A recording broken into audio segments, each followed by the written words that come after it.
All right. So hello everybody and welcome to Satisfactory. My name is Dakoba. This live stream is going to be part of our ongoing Let's Play, and today we are going to be starting with Phase 3 of the game. Uh, Hopefully y'all have a good time and we can get some factories built and see what this stage of the game holds for us.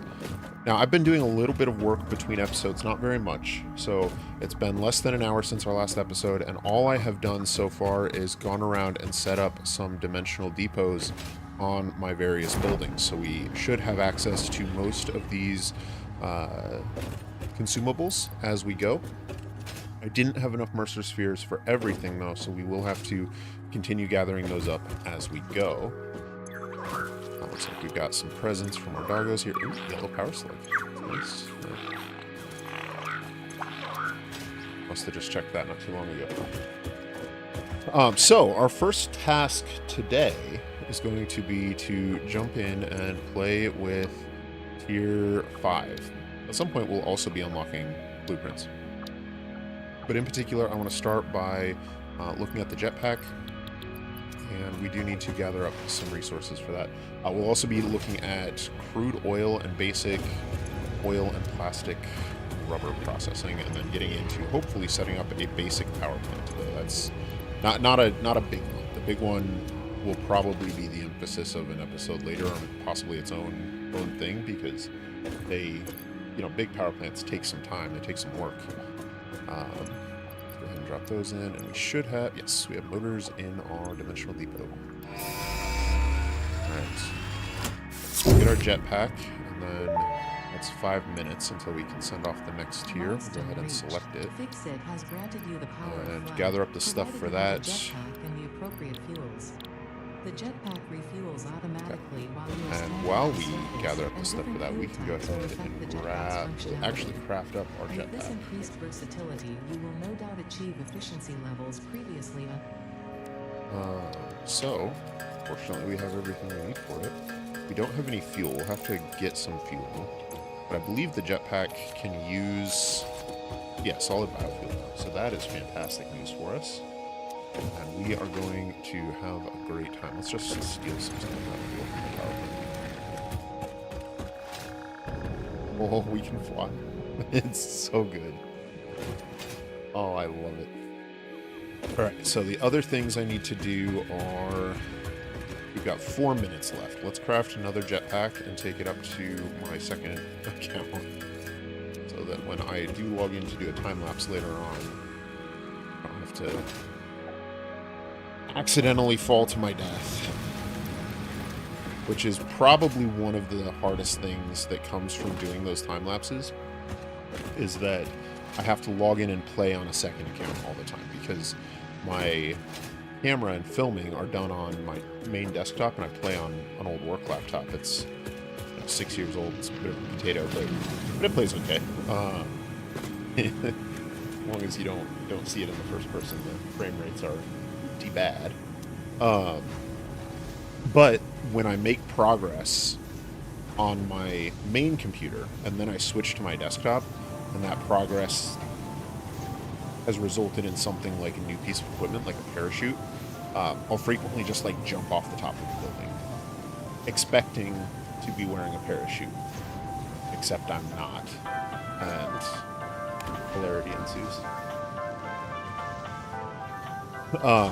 And so since we have a few minutes, we can go ahead and deliver a second parachute to our camera person, and then gather up the materials for our oil processing milestone.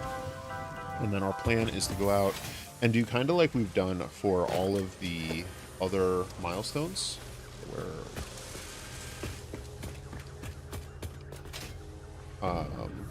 where I have set up a really simple, basic production line to begin with something, and then I was not expecting the blue there. I didn't realize that the color of the interface changed, and it threw me for a second.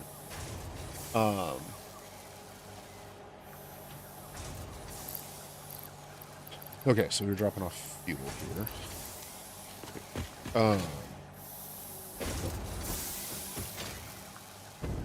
So yeah, we're gonna set up a really basic production line for oil or for rubber and plastic. At which point we will then come back here and unlock fuel processing and fuel like packaging and fuel burning. That's what we'll unlock. Sorry, I'm trying to read the chat and it's throwing me a little bit, so I apologize if I stutter or misspeak there. And then once we have fuel power, we'll be able to use the byproducts of fuel, or of the plastic and rubber, to turn it into fuel and burn it in power plants, so it should be a self-sustaining power plant. And then we can also set up some packagers to create a supply of packaged fuel for our jetpack. And so that is going to be our starting plan, is to set up a basic oil refinery producing plastic, rubber, and packaged fuel for us that is also self-powered. So that's the first goal today. We do need to make sure we are well equipped going out. Go grab some copper sheets. Yeah, the elevator music is interesting. There's a whole bunch of different ones in there, and some of them aren't terrible. some of them are a little rough, being honest. But I think it provides a nice bit of flavor to the world. Because when you only hear the elevator music when you are in an elevator or very, very close to one. Is it back? Let me check something here. Just real quick.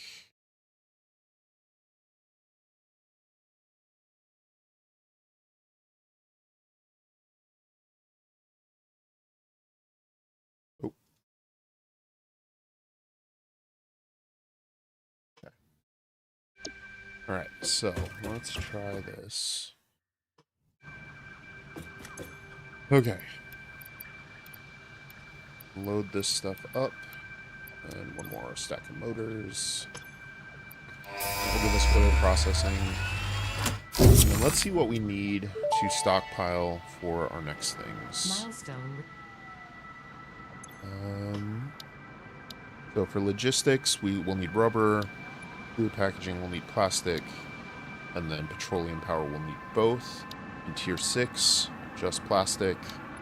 For trains, we have everything we need. We could just play with trains today. That's more tempting than it probably should be, for being honest. Okay, so Mark II pipes also require heavy modular frame. So we can do trains and manufacturers once we get plastic. We can do trains whenever. And I was looking at the map. There's some pretty cool places for some builds, but we want to go set up plastic and rubber right now. So let's set down a refinery to take a look at these recipes. Also look at the oil extractor. So oil extractor, default of 120 per minute on our normal node. And we have everything in our dimensional depot we need, so that shouldn't be an issue.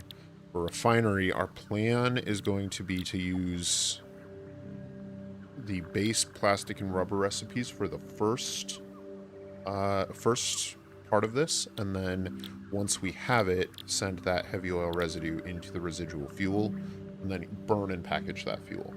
So suppose we get 120, suppose we have a normal node out there, we can do 30 into plastic, get 20 a minute, and 10 residue, 30 into rubber, get 30 a minute, and 20 residue. So we'll end up with 30 residue, and that will provide 20 fuel a minute.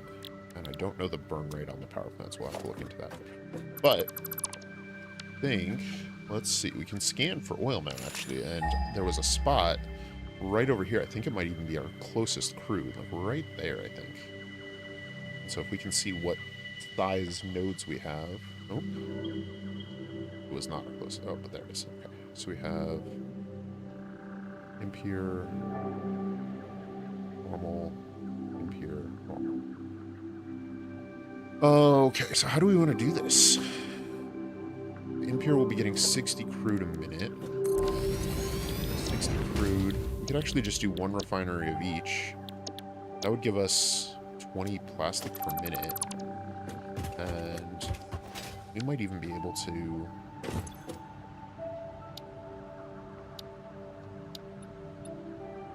So 20... So that would take 10 minutes to get the stuff for both of those. Another 10 minutes for that one. I think we need to double that.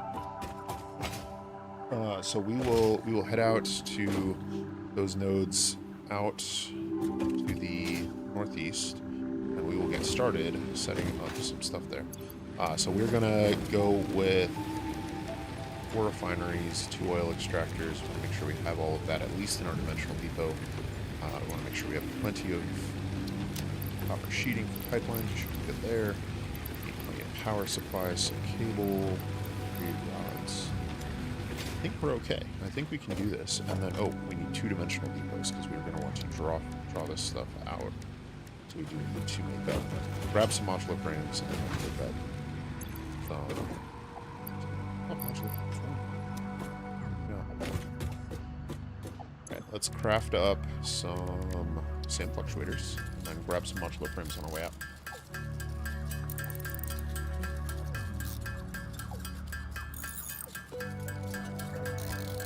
So I've been working on a video on another game, and I posted a teaser about it in community posted it. I don't know if you guys saw it, but I'm playing some Oxygen Not Included.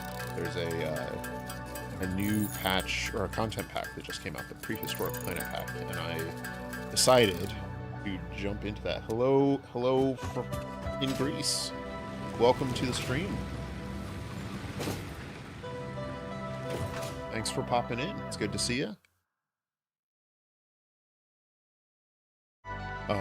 But yeah, so I've been playing some Oxygen Not Included, and I decided to go for an achievement run on the hardest new map for some reason. But I managed to win it, so hopefully that video will come out soon. It's definitely an interesting one.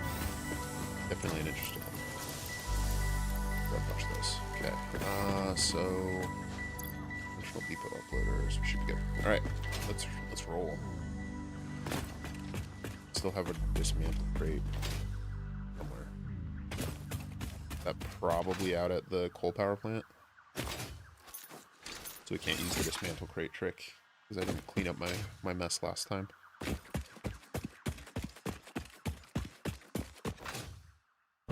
up it.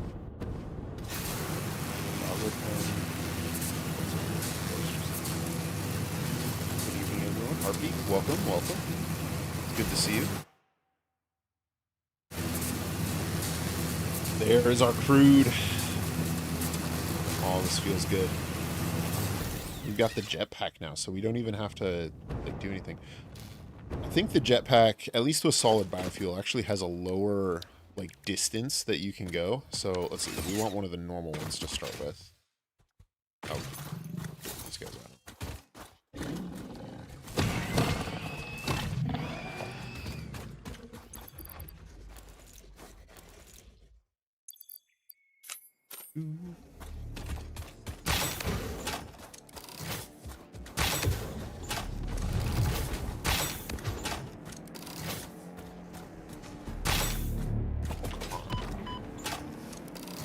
I did not miss that shot. That's...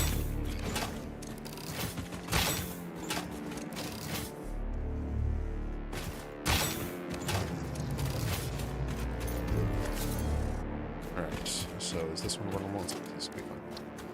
We're not doing anything fancy right now. We're just getting started. Nope, these are back. We want the green on the other side.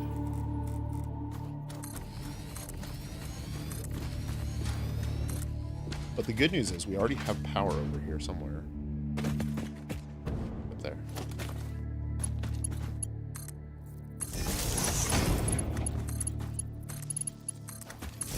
But after we get the power plant and fuel packaging set up on this, I don't really know what the plan is going to be for tonight. I'd love to hear suggestions on what we should work on. Definitely need to spend some time doing some exploration and looking around. Okay, logistics, we need pipelines.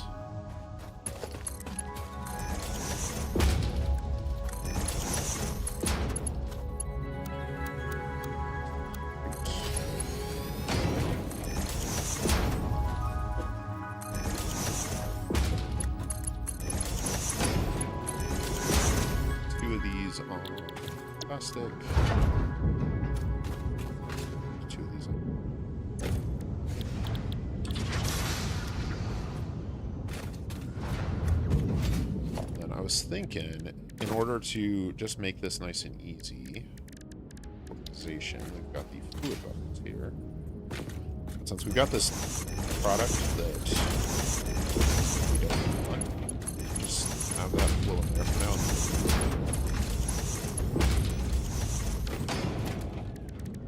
Industrial storage container there. Oh. It's not a lift.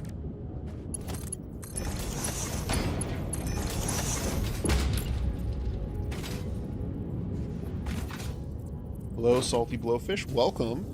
Welcome.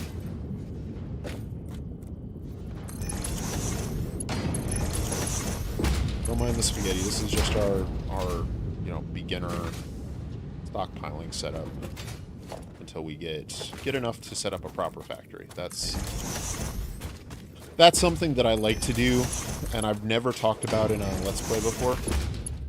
But these factories can get so much better when you have the resources from them. In this case, what I'm looking for is the other milestones. But like, when you're working with something that provides a new belt material, when you have that higher throughput as you design the factory right from this get-go, it works really well. And then we have here, so we are. Let's see. Let's just do.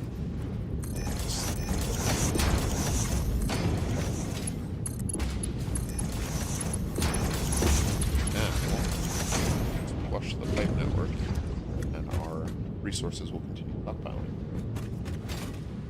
Factory looks way worse. Let's see how bad this one looks. I'm glad you've been enjoying the series, my friend. I hope it's been working for you. Yeah. So this one's, I mean, they're more or less in a line. There's some spaghetti, but it's not bad. It's going into the dimensional depots and yeah. We're doing good. And our milestone, our freighter reentry has just happened.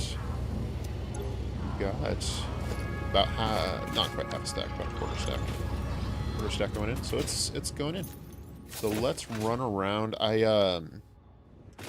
While we wait for a couple of minutes for those to stockpile, I remembered that there were a couple of Mercer spheres up here that I wanted to pick up that I didn't grab during filming. I did during a little bit of movie magic, but not in real life, so we're gonna go pick them up now.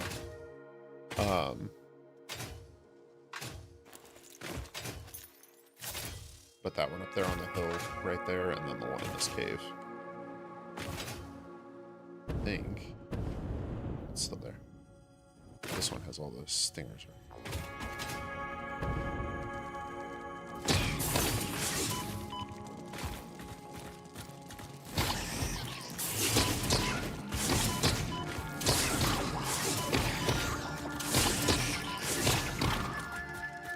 They don't actually hurt. They're just... It feels like they should be a lot more dangerous than they are.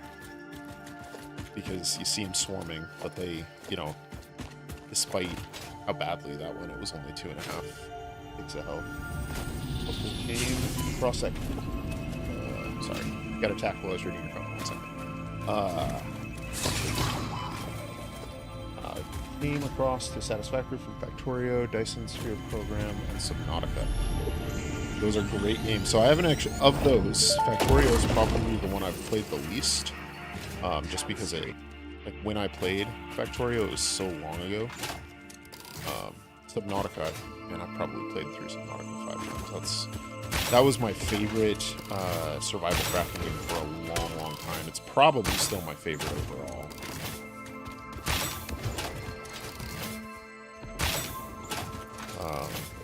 There's one that just came out that looks like it's heavily inspired by Subnautica called Astromedica. They just released a new content update, and I've enjoyed that. I played through it before this content update and got about 6 good hours out of it, and effectively completed what was available on their launch. And it's very, like, it feels like Subnautica, and especially with the all the stuff that's going on with oh gosh, whatever that controversy, I don't remember the name of the company, the parent company that bought No Walls. But they it doesn't sound like Subnautica 2 is going to be what it could have been. And so, depending on how that plays out, we'll see if I end up playing it. But Astromedica is, at least so far, it's still very early days, but it's, oh. Top left is a better place for the camera. Yeah, I can try and move that. Oop, that's the game. This one. There. Looking at as much of my face anyways. Probably better for this. Didn't imagine me with a beard. Yeah, I try and channel my my World of Warcraft character. That's what I'm going for. Let me see if I can pull that up for you guys.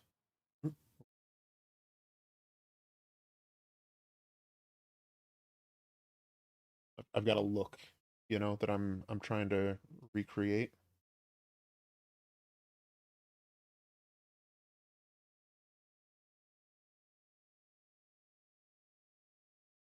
That. Yeah, so beard.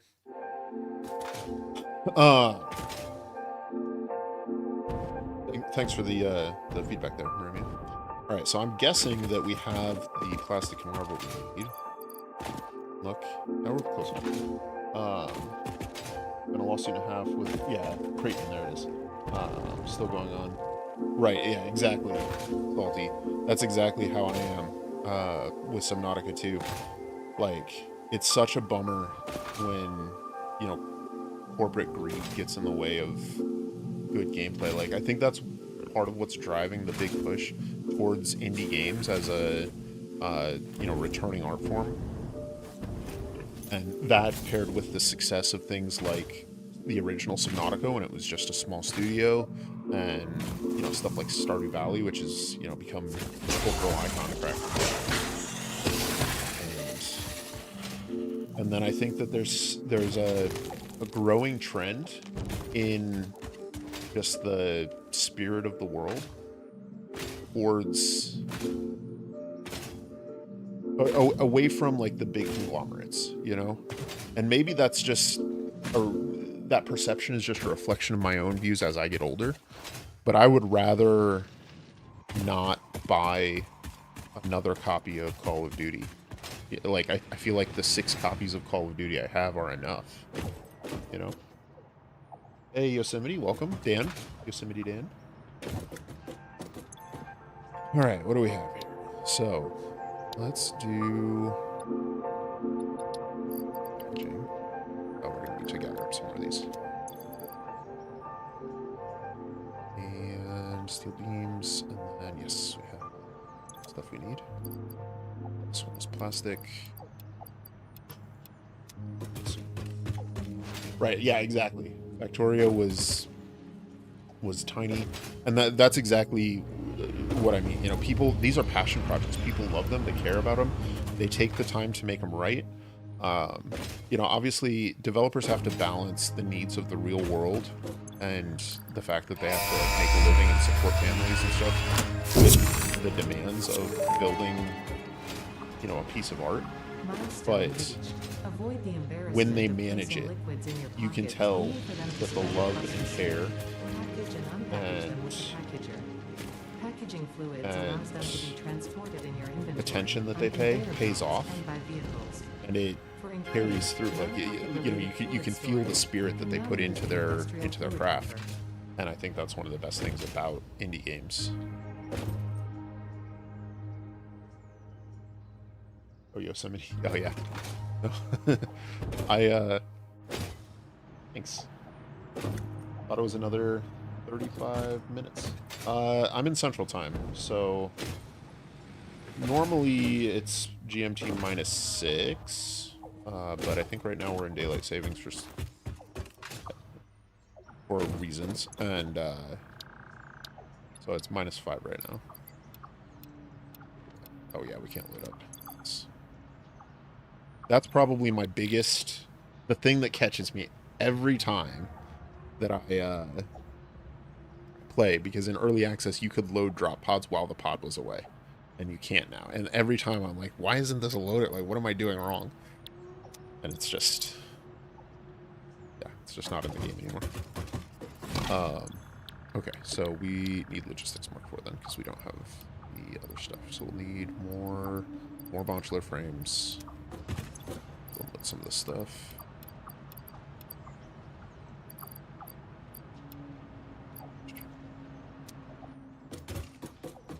Hydroneer started. Oh yeah, man. Hydroneer is one that I haven't played myself. I watched the Let's Game It Out on it, and I added it to my list. I bought it on Steam and just never picked it up. But yeah, it's exactly the same sort of thing, you know, like the attention to detail. I don't know, man. Like it's a good game, and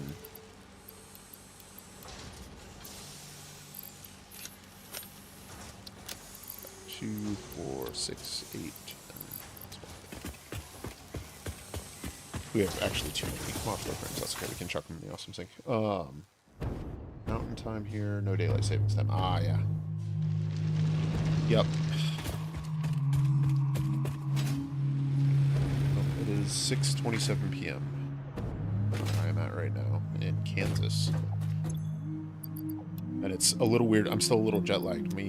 I took my family to Michigan last week for a vacation, see some family, and go to a camp up near Petoskey, and we had a great time. It was actually gorgeous the entire time. I don't think it got above 80 degrees, which is like what, 27, 28 Celsius, and there was one day of rain, but otherwise it was great. We got to go swimming in Lake Michigan, and 12:27 do I have a save game where I've played? I do not have a save game from 1.0 where I've gotten through. So I started a 1.0 playthrough on launch and was doing it as a let's play, and got burnt out on it because, for a variety of reasons, I probably shouldn't have started then. I wasn't really feeling the game when it launched, you know, but I don't know why I came up here. What was I doing up here? I'm up here for encased beams.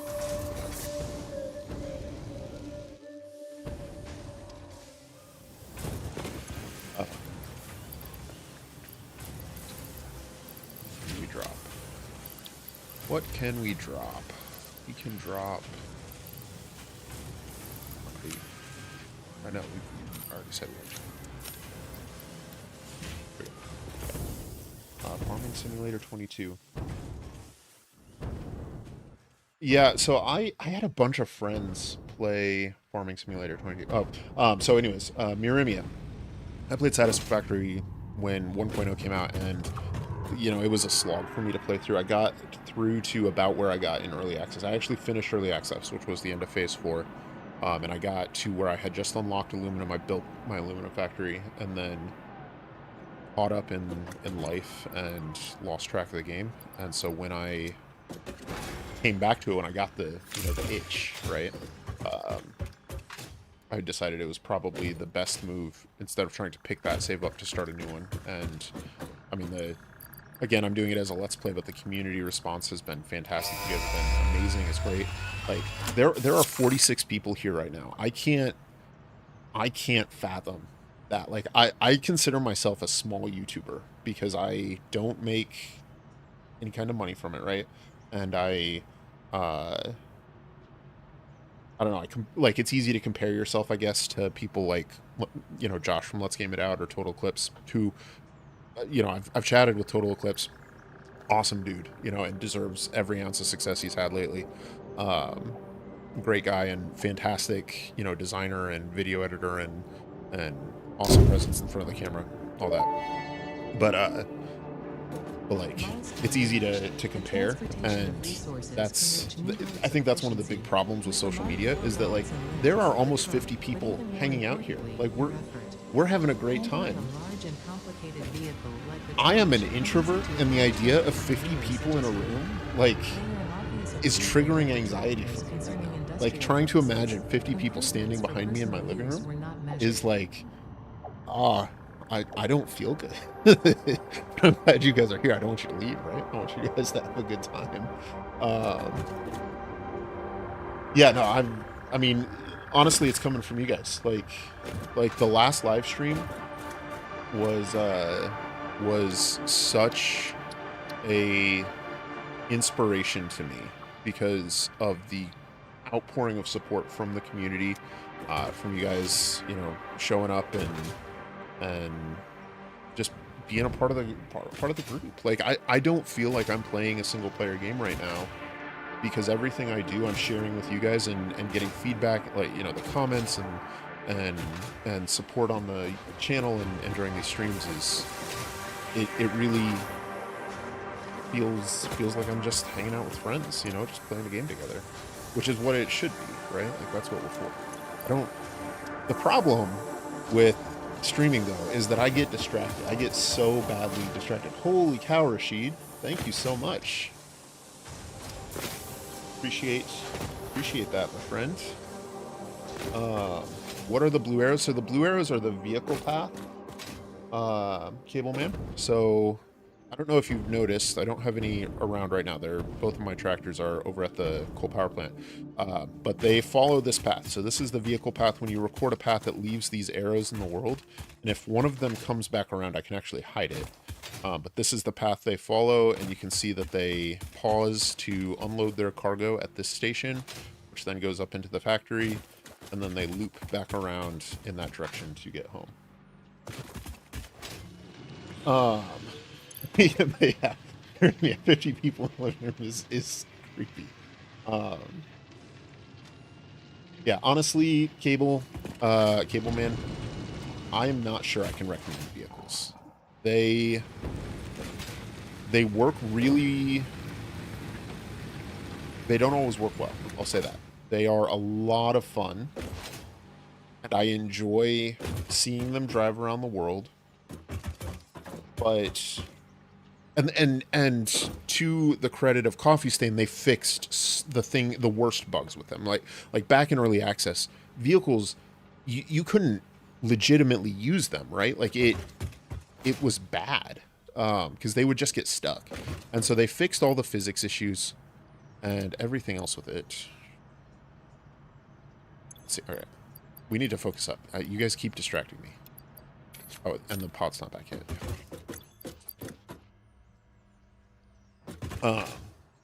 So, but there's one bug that remains, and it's, to me, it's a critical, like, game breaker.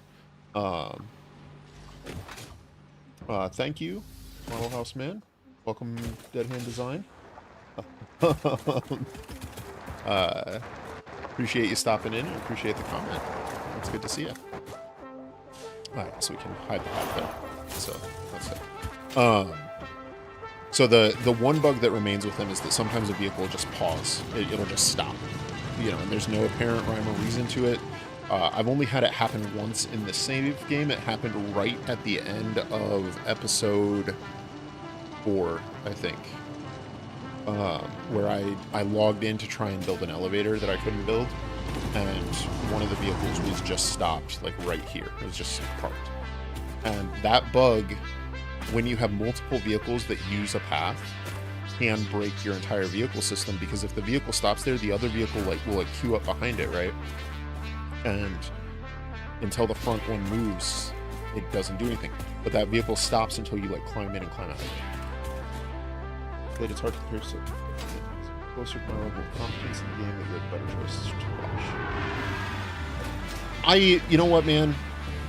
I wouldn't even say it's about confidence. Like, I'm not much of an architect or a designer, but outside of that, like,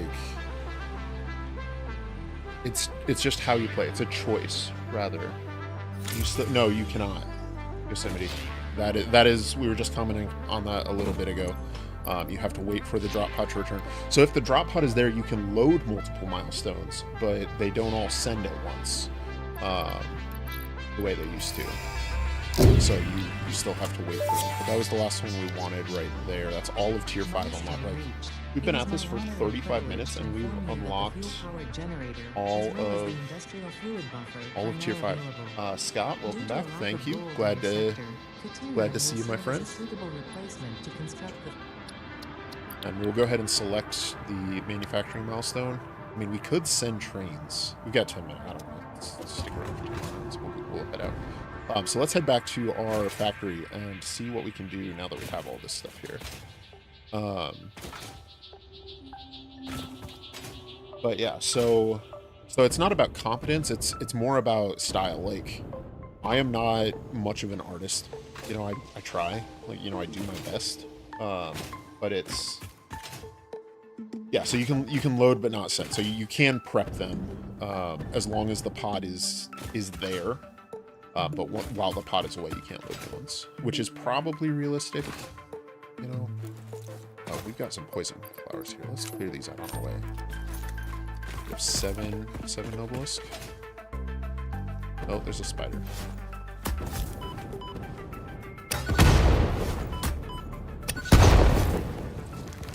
We're out of fuel. We're out of fuel. This is bad. This is bad. We're gonna die. Yep.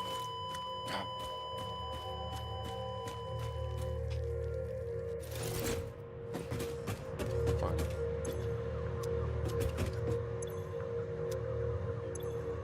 It's fine. It's fine. It's fine. I didn't... It's fine. We're alright. We're alright.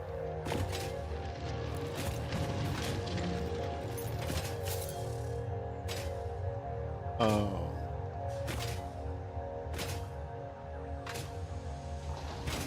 Yeah. I've been so used to using the parachute.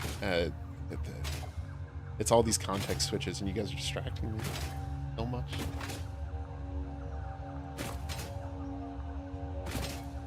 Yeah, you can. So yeah, you can blow up the poison pillars, and it's great. Okay, so I have that much fuel. You can see it there in the corner. We land safely down here. I don't create that.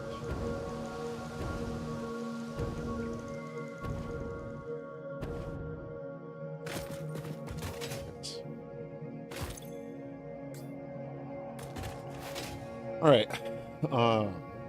Base building techniques are a great source of inspiration. It's 1:30 in Poland. Go to bed, hang around, just to witness the magic. Oh, thank you. So the geysers are a power source. It's in the MAM. I don't think I have it unlocked, but we can take a look. That's something I'm actually curious about. I think it's in Caterium. I think it's down here, so I'll have to unlock high-speed connectors and AI limiters. I've been meaning to forever. But that gives you access to geothermal power, which is, you know, it's a great supplemental power. You know, it's not gonna do much. So this is our, for those who have just joined, this is our oil refinery that we built earlier in the stream. We're gonna destroy it and rebuild it, probably a little bit nicer. And what I'm going to be doing here today is probably not doing it as a time lapse, but I'm going to do my best to recreate this build as a time lapse so that we have that as part of the episode. So if things change between now and whenever the next episode comes out, just understand that that's what that's about. Not that I think this design isn't everything it should be. So let's go ahead, clear these out. Got a blank slate here. Let's save our game. Save this one as episode 6 pre.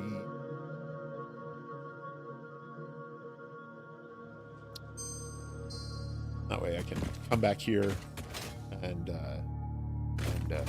rebuild it as a timeline. All right, so let's see. Now here's where I need to do a little bit of planning, and I'm going to be thinking out loud here. The reason I don't use Mark 2 power poles, because when you build a power line, it places down a Mark 1. That's why. That's how I build my power poles, like that. I also don't have to be on it, but that's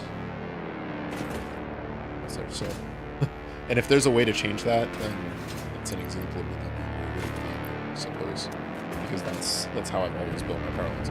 All right, so we have 2 pure iron nodes over here. I was scouting this place earlier when I found the oil over here.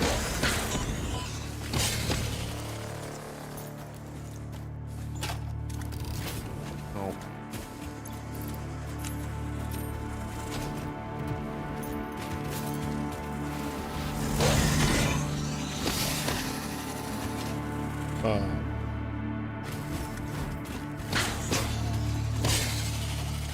So we've got two pure iron nodes over here, as well as copper and limestone right there. And those are the resources we need for whatever manufacturing we want in this phase of the game. We could literally build our space elevator part factory right here with these oil nodes and these clusters, and just build our factory right here.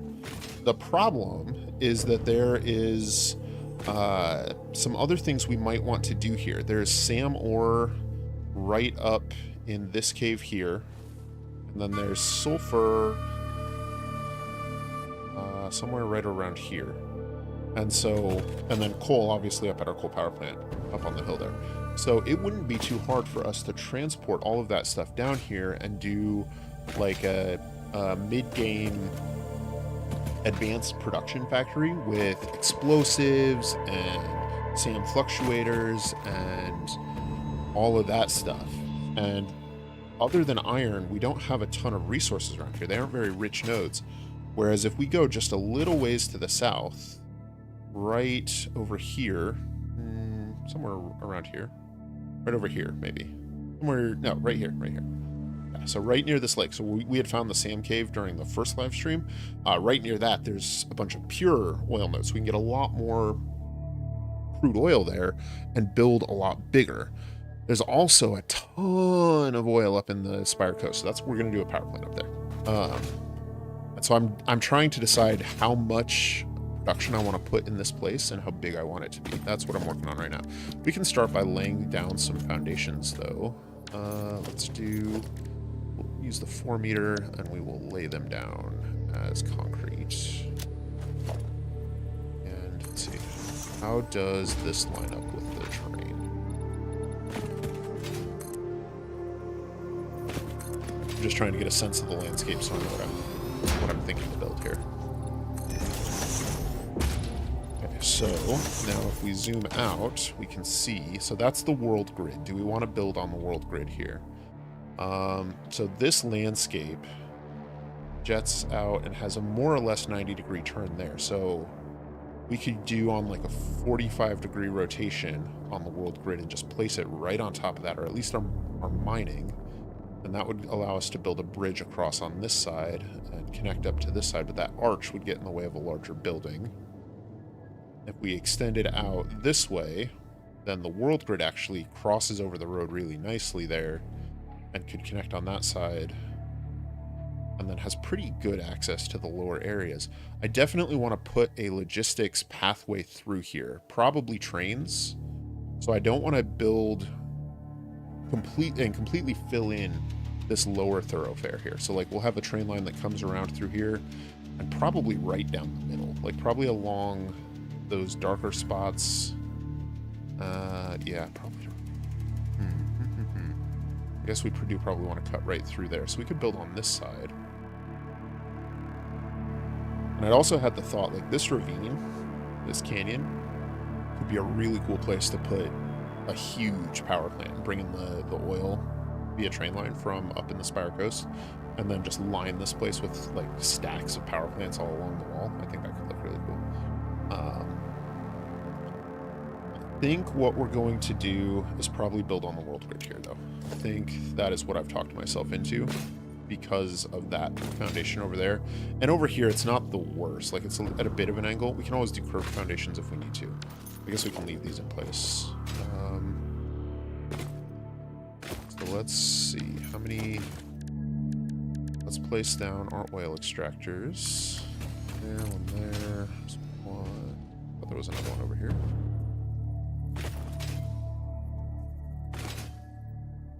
They were definitely out right under my foundation.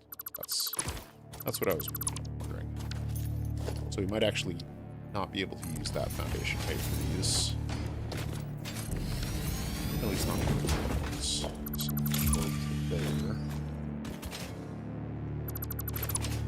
music is a touch loud. Okay, I'll turn it down. Thank you.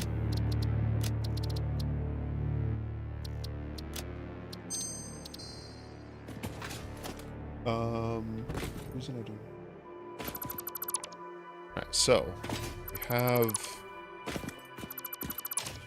have a plan there. So the question remains, how much of this oil do we want to use? So we've got 2 normal nodes. We're still on Mark 1 pipelines. Normal node, if we overclock them... Oh, we didn't bring our power shards, did we?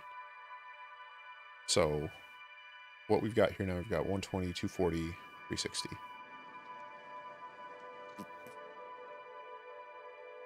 Set down a refinery and do some math on this. So we've got 360 crude to work with. We could probably expand that pretty easily to 900, I'd guess.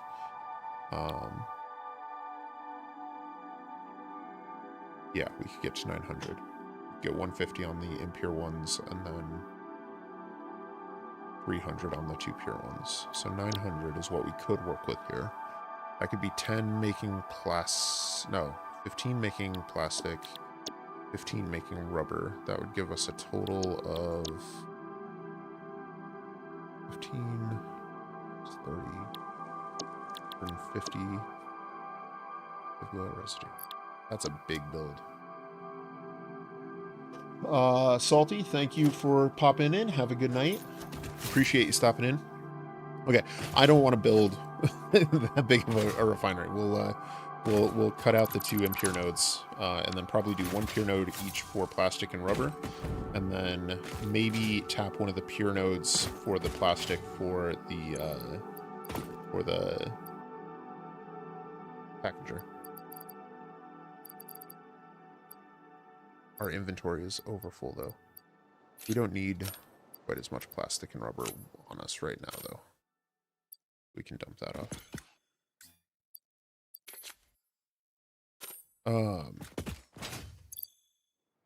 Easy, welcome, my friend. Appreciated your comments recently. Thank you for stopping by. So we don't need those up there anymore. Let's go ahead and start laying down some foundations here. Build ourselves a factory.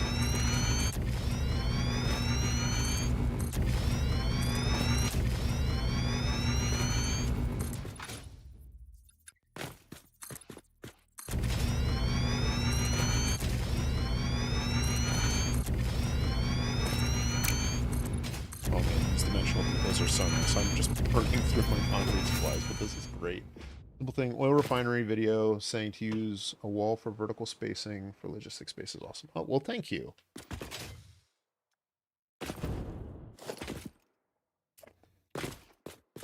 All right.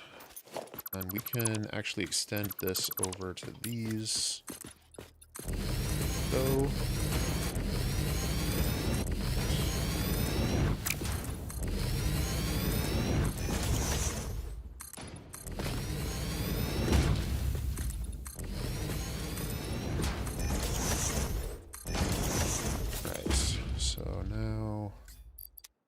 we want to build our extractors. Oh, they're too deep. So, as long as you can target the node, you can usually get the mining buildings down. You actually have to, like, properly target the node. One over here.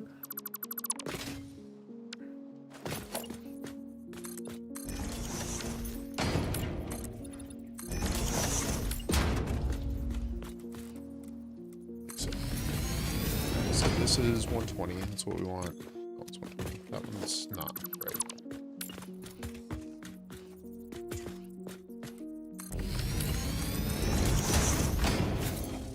Load up some stuff from my inventory into the dimensional depot.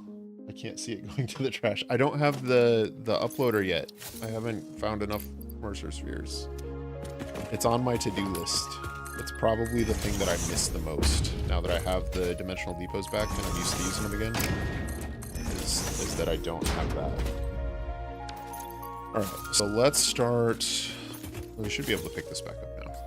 Oh, okay. Let's place down some refineries then. So we've got 120 each to work with now, so that's a total of 8 refineries. because it'll be 4 apiece. So that's 40 heavy oil residue there, plus 80 heavy oil residue there, 120 going into residual fuel would be 2 more, would produce 80 fuel per minute. And then how many power plants do we need? Oh, we don't have deuterium. Well, that's a problem. Let's place a... what we can do, though, is place down a storage container. Or drive farm. Second ult. Yeah, I understand the scope of the hard drive hunt at this stage of the game. Oh, thank you. Yeah, you guys are much smarter than I am. But I'm the one driving, so strap in. Hello to everybody who's joining the stream. The 71 viewers. I've never had 71 viewers on a stream before, you guys. I'm like, I don't know if you can tell, I'm like bouncing up and down with giddiness. I'm so stoked by y'all being here. Can't believe it. Hope everybody's having a good night. We are building a refinery / power plant. 1, 2, 3, 4, 5, 6, 7, and 8. And so then we're not maxing this out, so we should be okay to do this with manifolds. Here. So power for these goes to the other side.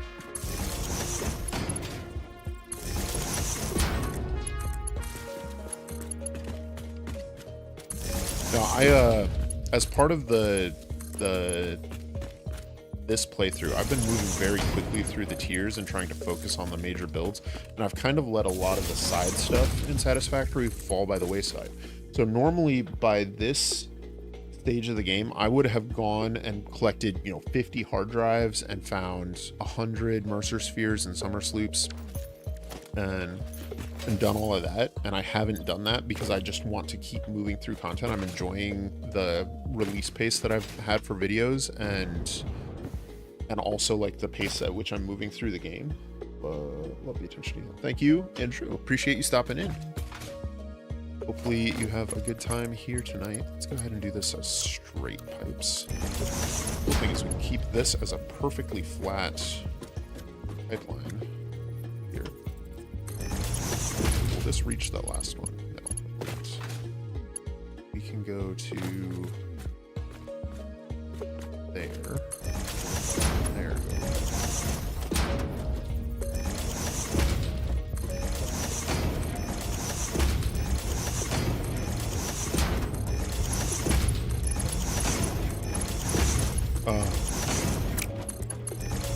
What was I saying? Oh yeah, so I would have tons more, alternates available and Mercer spheres for all the dimensional depots, so I wouldn't be running out of resources all the time, and I'd have everything unlocked in the awesome shop, and it would be great. I don't love that. Let's rotate this thing.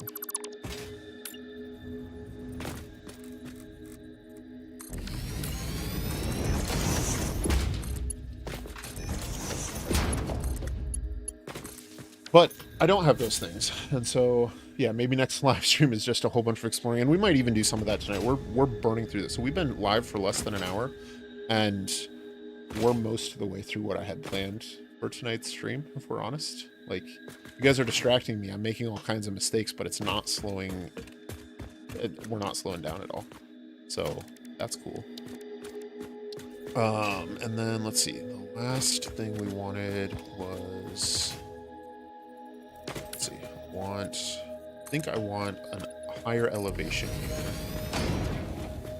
for 2 more refineries. Doesn't need to be real high up. High enough.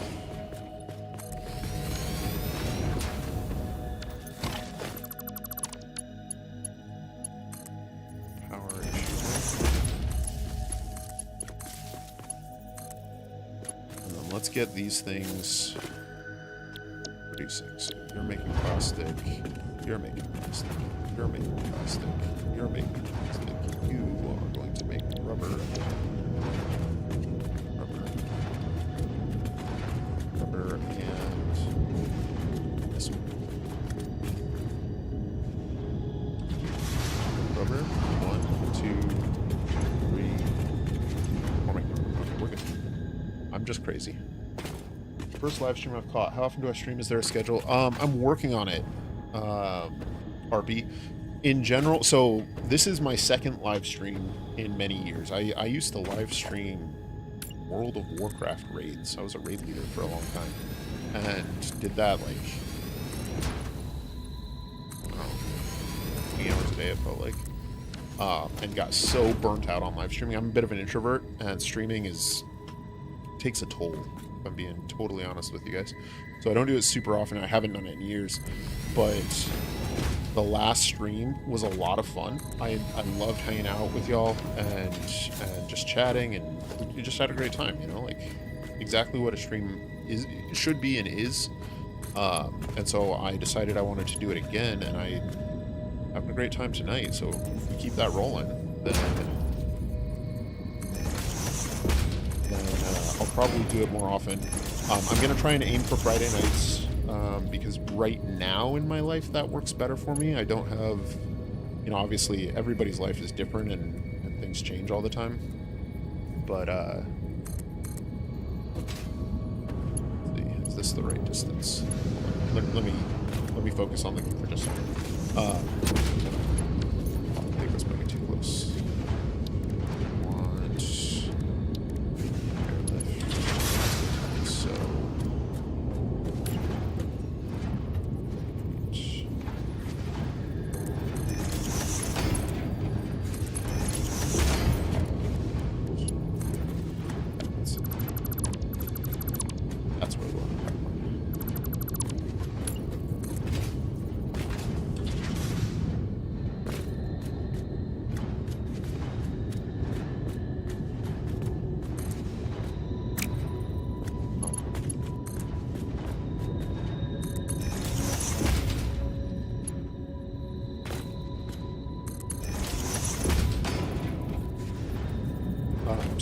So I'm going to be streaming on Friday nights. Probably, I'm probably going to try and aim for every other week. So I have a family, I have young kids, and can't really do too much more than that. But I've been having a great time hanging out with y'all, and you know, gotten a lot of positive feedback from the community, and so I want to keep that rolling as much as I can. And I want to let you guys know, you know, like I love hanging out with you guys. We're having a great time. I don't have my daylight mod turned on. Unfortunately, I can't make it daytime. All right, you guys are going to be making fuel right now. Let's get some power up here.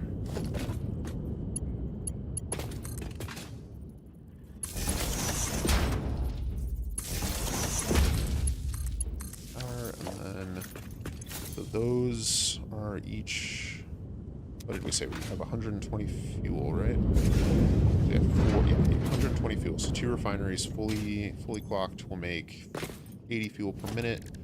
We're gonna run that into a bank of fuel-powered generators, but we don't have a quick wire for those, so we'll have to go get our quick wire.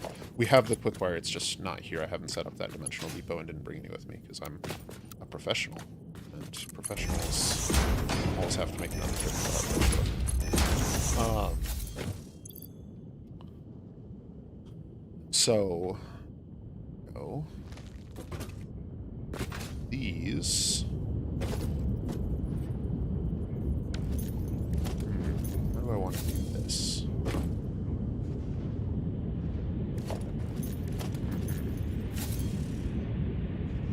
So the plan with this layout on the piping here is we do this out there.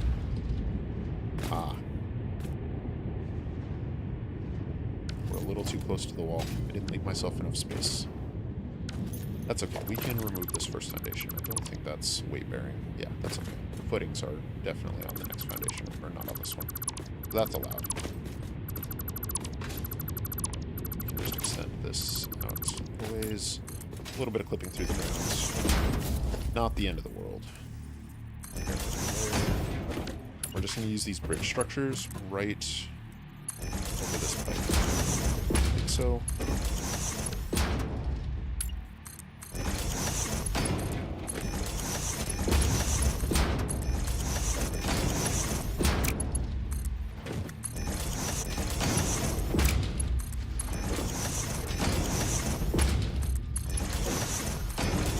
Alright, so now we set up our output pipes.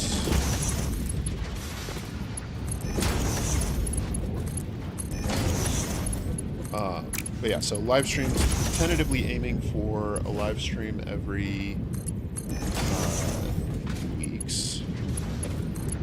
And then I also just started a channel membership, so if you guys are having a good time and have the means and want to show some support, I'd love if you could do that. And my plan is to do at least one additional live stream for channel members each month. But that's going to have to take shape as things grow and sort of form naturally. And then I'm also in the middle of a move right now. So that will also be a monkey wrench in the system.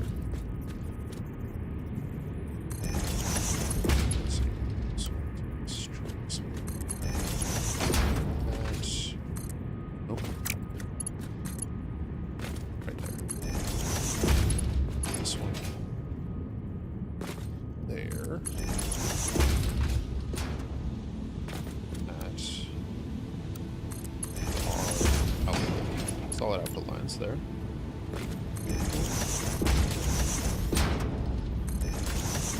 I'm a little concerned that there's nothing on these solid output lines though, because we have crude, like we have residue.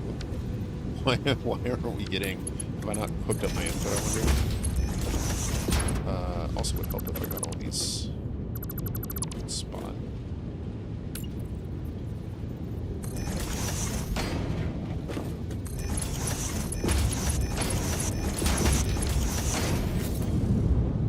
Okay.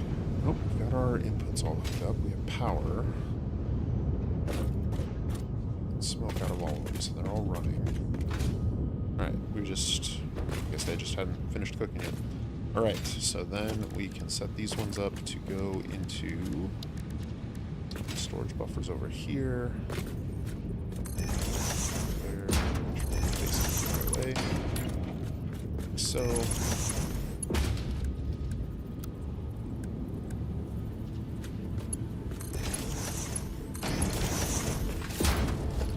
Make sure they line up.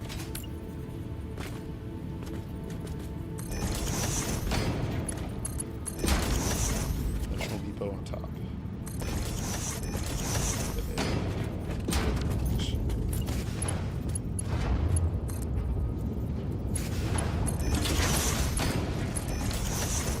Alright, let's go grab some Kateria. But yeah, so live streams twice a month and then at least one more for members.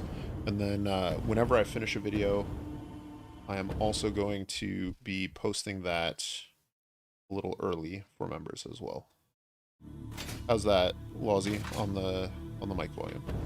Thank you for the feedback on the audio.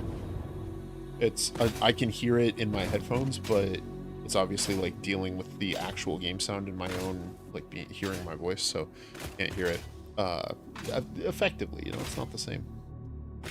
So let's see. We need to get over to our coal power plant, our first coal power plant, our little one. Because that is where our Caterium is at. Load on up here. Right. This is where I remember this place. There's an alpha hog. And a bunch of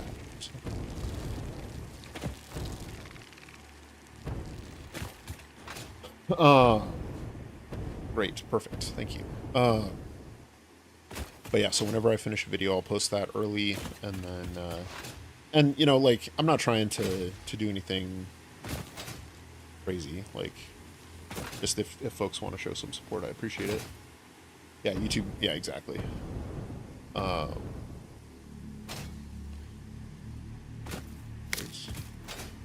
Alright, here's our Caterium factory. It's very professional looking, robust, but we have a storage container full of quick wire, so we can build some fuel power plants.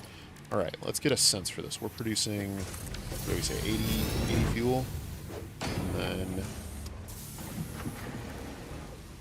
oh gosh, I don't even remember.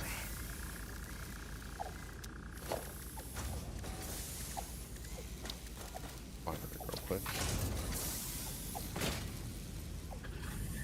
It's the first game I remember playing as a kid. Battleship on Commodore 64 was my first video game. Alright, so fuel has 750 megajoules. This thing produces 250 megawatts. I don't remember how much fuel this is going to consume. That's fine. Well, we've got enough. Okay.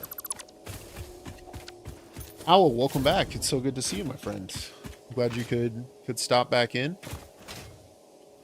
Wazzy and Mirimia. So yeah, first video game I ever played was Battleship on Commodore 64. The first video game I ever actually played was Super Mario Brothers 3. And that's where like I had a sense of like gameplay and progression and understood the rules for the game. And then the first game that like I lost myself in was Civilization 1. And then,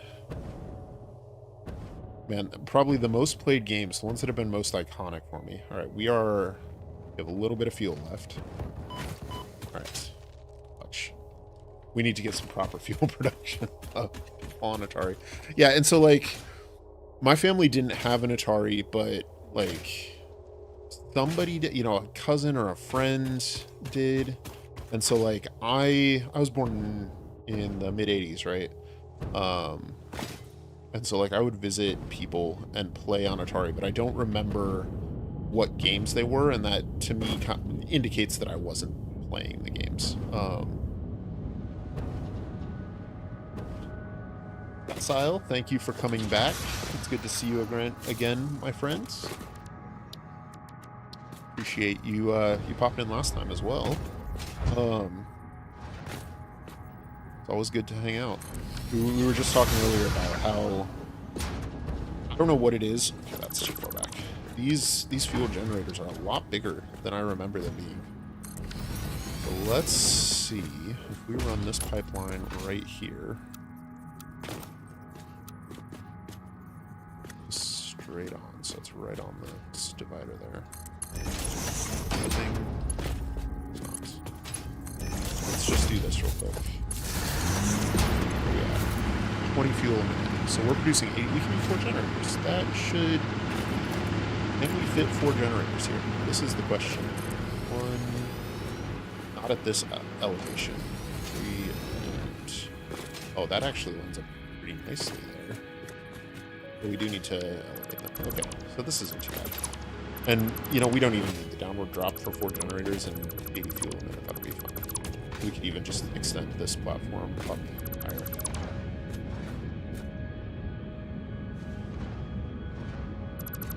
Right, so let's run this right here. So, zoop these out. I think 4 generators fits on the foundation, so that should be perfect. Fuel power generator.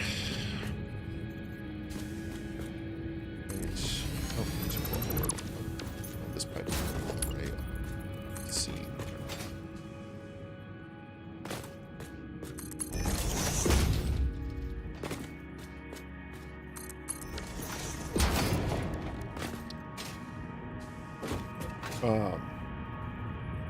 I've completely lost track of what I was saying. You guys are so good at distracting me. And this game is also requires some amount of brain power and thought.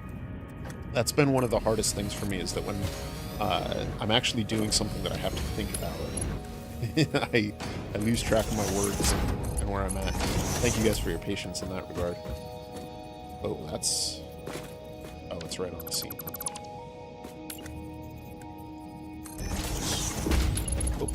doesn't bug out. All right, so we have this, that. That's another 1,000 megawatts for us. Right there. And it should be more or less stable at 4,900 megawatts. We're doing great, you guys. We're actually going to tone that down just a little bit, though. I need to do some more math here.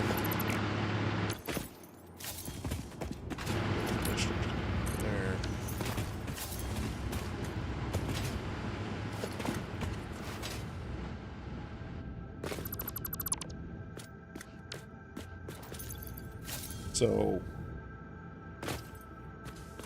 So the dismantle crate trick. I don't know if you guys saw this in the last video. There's a trick with the dismantle crate where the dismantle crate will appear wherever you're at, anywhere in the world. So if you start dismantling something and then run all the way across the map and then trigger the dismantle, if it doesn't fit in your inventory, it will go into a crate at your feet.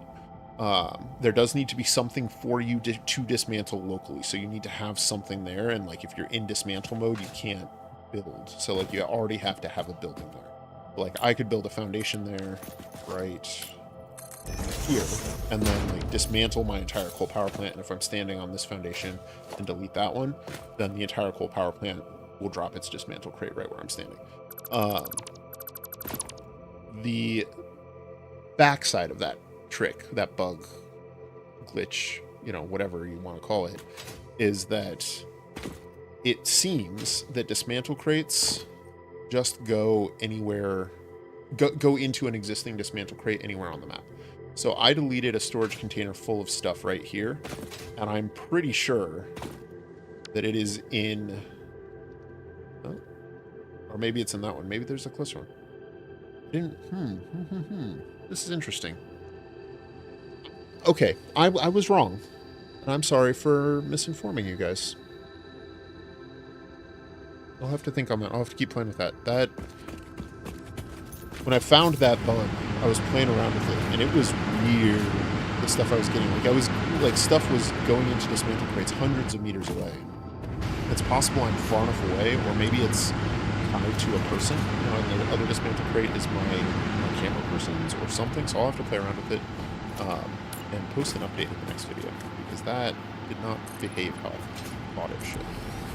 Alright, so we have one more thing we want to do here. And that is to build another... Do we have another Mercer Sphere? Yes. Okay, good. So, why aren't you running? With you.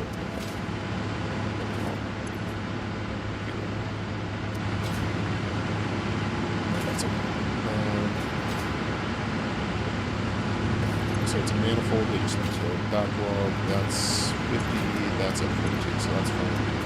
That should be fine. And what we might do is just shut these off. And let it fully fill.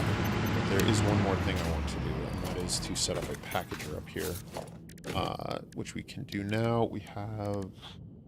Where are the packagers? I definitely unlocked packaging, right? There it is. All right, so in order to do a packager, we're going to need fuel and plastic. Let's set up a splitter on our plastic line down here. I did have the foresight to put the plastic on a... Oh yeah, sorry. I forget how loud the buildings can be. I apologize. Let me turn that down. Yeah. You guys we don't need all that. Yeah, I forget how loud the buildings are because I normally keep sound turned way, way down, to the point that I can almost or just barely hear it because I do most of my audio stuff in like post-processing. And so as long as my computer picks it up on the recording, it doesn't matter what volume it's at, you know? All right, so we need a constructor over here. And that will go into a packager. Do it right on the seam there.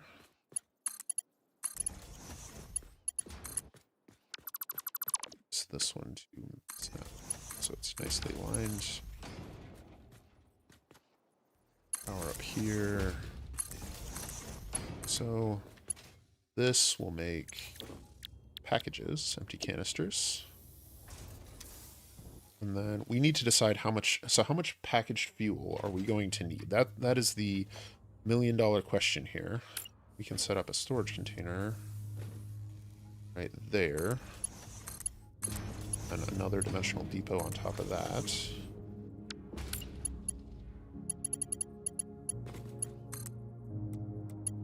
Go.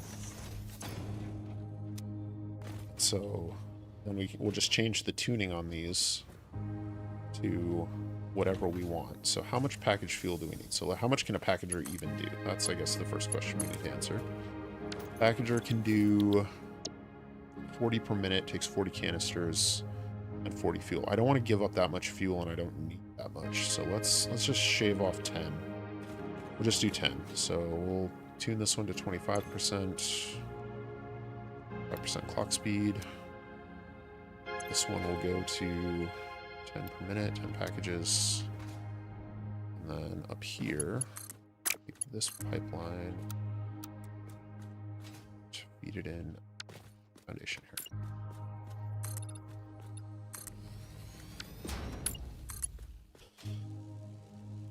There.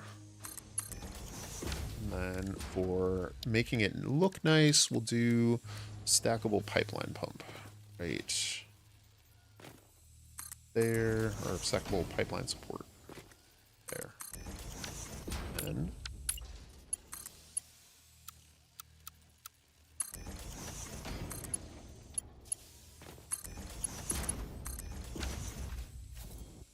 okay, so that should be.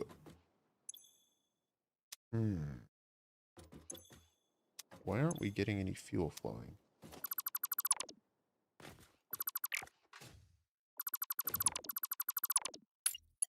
Fluids in this game, you guys. Oh my goodness. I've been spending some time trying to work out all the secrets of fluids. And they are deep magic, I think. Alright, so we want to drop this to 50% clock speed. Only consume 10 fuel.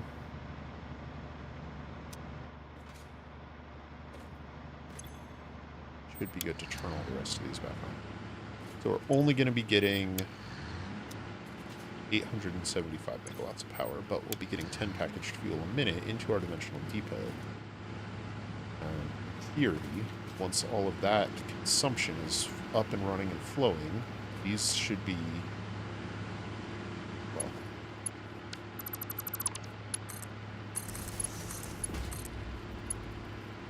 and we get our power sorted out.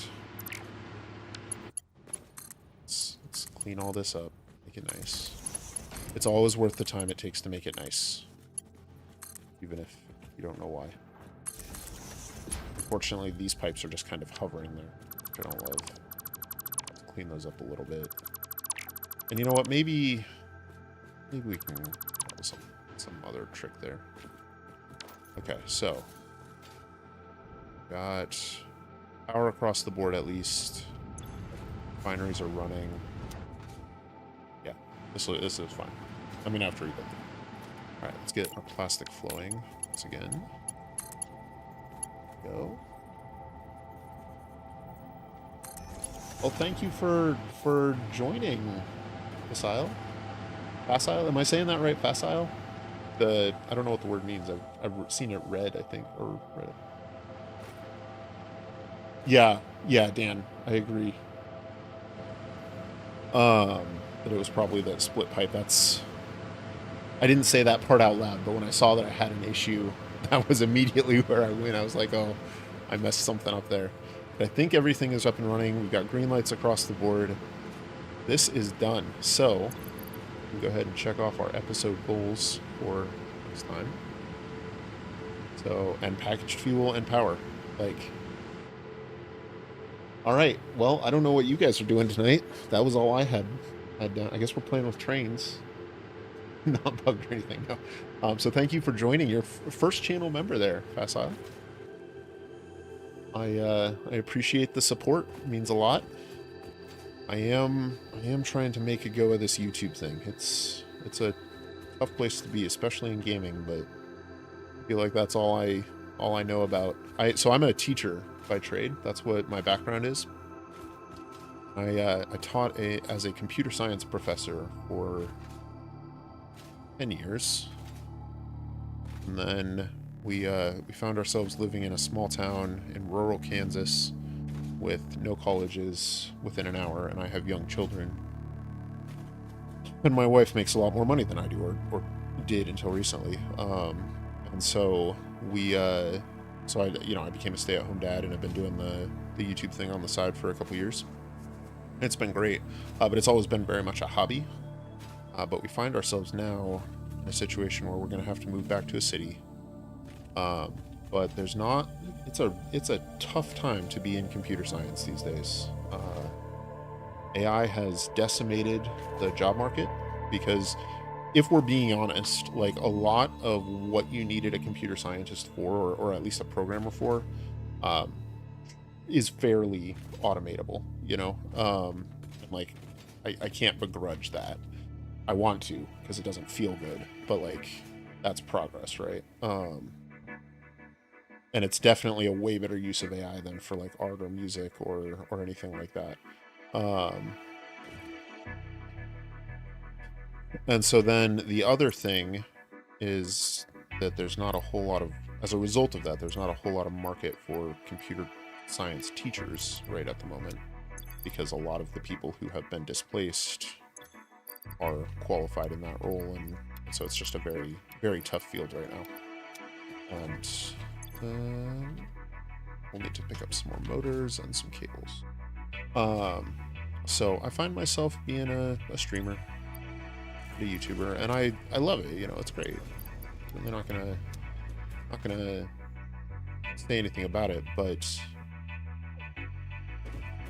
any support you guys can show is much appreciated.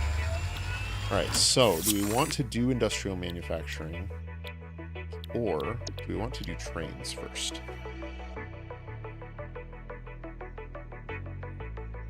Do trains. Trains are more fun. But we have to go gather up some stuff from our steel factory because our dimensional depot isn't there yet. Oh, there's a cave under my base. I didn't even know this was here. I found this while I was building the steel factory, putting this item input in there. I was like, wait, there's something there. And yeah. Oh, there's a Mercer. I never explored it. There's a Mercer sphere. Is there no spiders? I've just been sitting on a Mercer sphere this whole time. So that's cool. So if you're building in this part of the map, there's a Mercer sphere right there under the factory. Always trains, yeah. Oh man.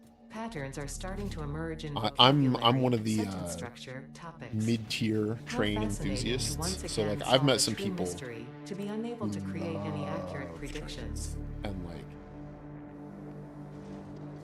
I am not one of them. So like I was watching The Big Bang Theory, and like there's a couple of train enthusiasts on that show, like Sheldon and another guy. And I've met people who are so accurately into trains that stereotype is not that much of a stretch. And I'm not there. I do love trains, and of course it was, as soon as my my older boy was big enough to like play with proper toys, a train set was one of the very first things he got, and remains one of his favorites. And part of that's probably that I play trains with him a little too much, but that's okay. It's fine. Like, because what's the alternative, right? Like, what am I going to do? Paint Warhammer figurines? Like, which is also great, no judgment there, but like, I can't do that with a 4-year-old. But I can certainly build a train set or 2 or 3 or 5. Okay, we do need some more of these, and then we need some steel beams and steel pipes. Software engineer myself, use AI as a tool. I mean, it is how it is. Facile, so I was a teacher for a long time, and one of the things I always said to my students And for a while, I hated so much on AI, like, because I saw what it was doing to like the creative arts markets, and still don't like that as a use of it. Like, I think that AI and machines and robots should let us do the work so that we can enjoy the arts. It shouldn't do the arts so we can work, right? And thank you, Owl, for pointing out that we now have packaged fuel. Switch this to packaged fuel. Oh, that's going to be so much better. And that means we can dump our solid biofuel in our chest monster over here. Where'd it go? That didn't help.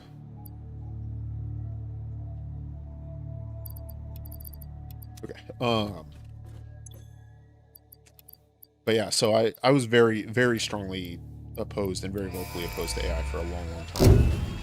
And then a few months ago, Milestone reached. actually, Trains are and part of that was efficiently also because moving of like vast what it's quantities doing of to, parts.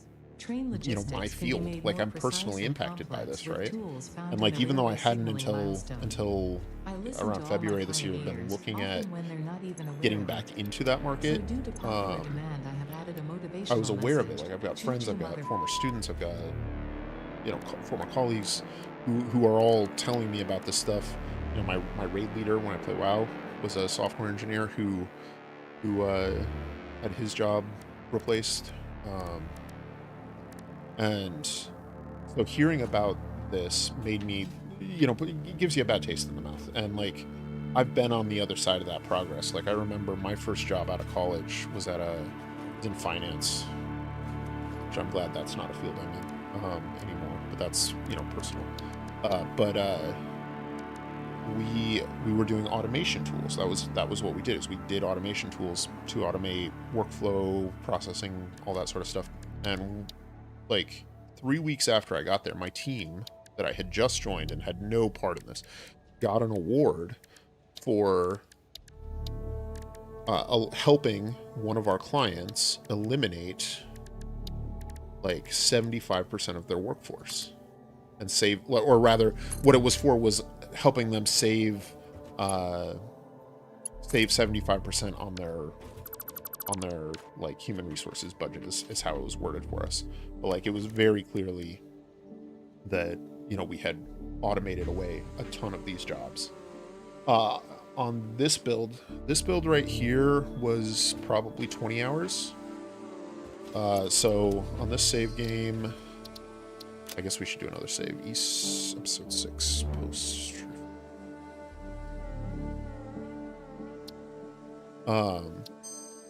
So yeah, we're 45 hours into the save.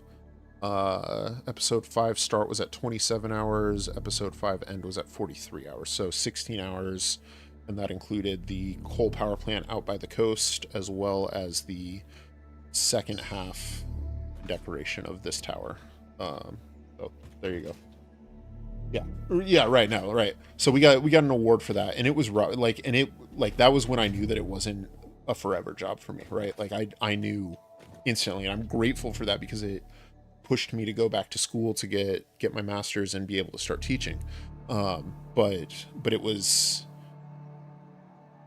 at the same time, like, that is progress. We allowed 10 people to do the jobs of 40, and so in theory, the 30 people who got laid off are going on to other better things, right? Like, that is what progress means. That is the promise of automation.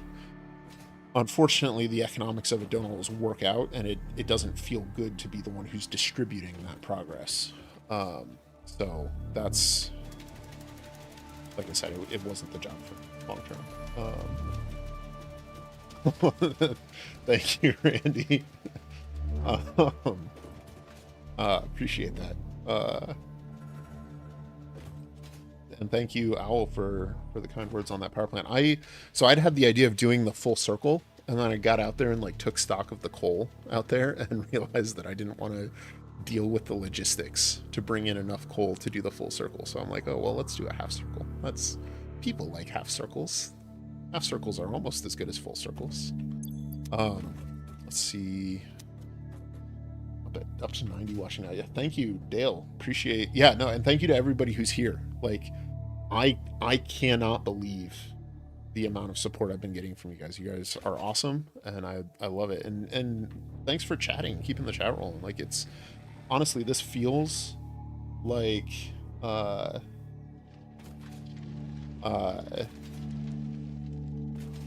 like I'm just sitting on the couch with my friends, you know, like we're just hanging out, we're just having a good time, you know, maybe drinking some stuff and just having a good time. I'm drinking some coffee tonight. I don't know what you guys are drinking. Half circle is better.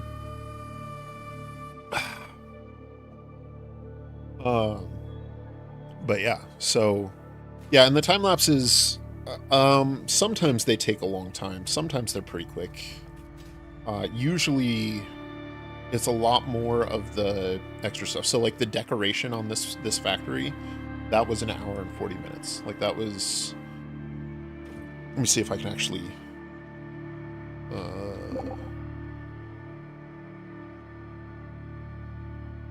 so this is the speed the camera moves at in real time when I'm doing a time lapse. So do you see it start to move there? Do you see things disappearing off the screen? And so like I have to watch it and stay in front of it as it builds, and that's the challenge. Oh, thank you, Facile and Owl and Randy, appreciate it. But yeah, so in this one, I think this one is the one where it's okay. No, so this was the last production lines there. Nope, that was the same one. You know what? There's a UI. I learned to use Fixit Cam before they made the UI.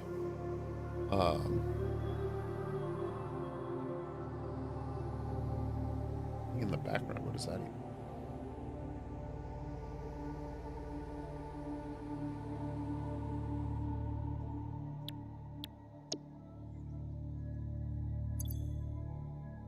I'm gonna need to reach out to this mod author. I don't know what just happened.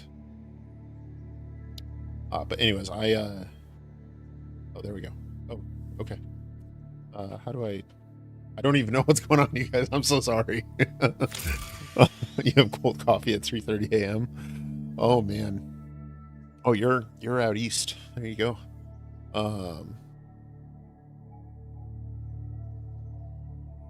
Nothing wrong with cold coffee at 3:30 a.m. I do that too, man. I think we all find ourselves there every once in a while. Okay, so I don't... Oh, this stop scene progress. There we go. So this is the one. This is the editing time lapse, right? So this is played at 1 frame per second, and I ended up doing it twice, so 2,400 seconds, so 40 minutes twice. So 120 minutes to decorate that tower. Like, that's how long it took. And so, yeah. Monster. Yeah. Oh man. I used to drink energy when I got old. Man, I drink coffee and Metamucil now instead of Monster Energy. All right, what do we need for trains? Let's refocus up a little bit. I haven't played with the new buffer stops, so we'll want a couple of train stations, at least 2 freight platforms, a couple of locomotives, a couple of freight cars. So all we are missing are modular frames, and we have a new Mercer Sphere, so we can put a dimensional depot on there. Hey, Knucklehead, welcome. Oh man, dude, I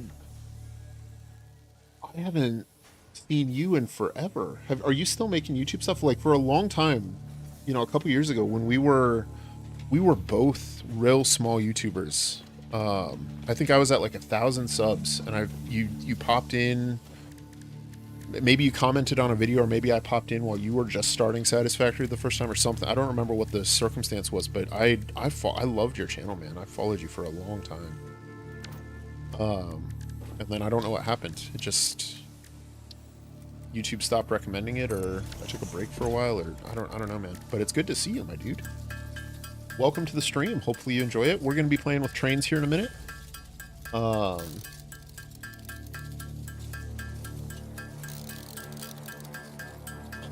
But thank you, Marimi. I appreciate the kind words.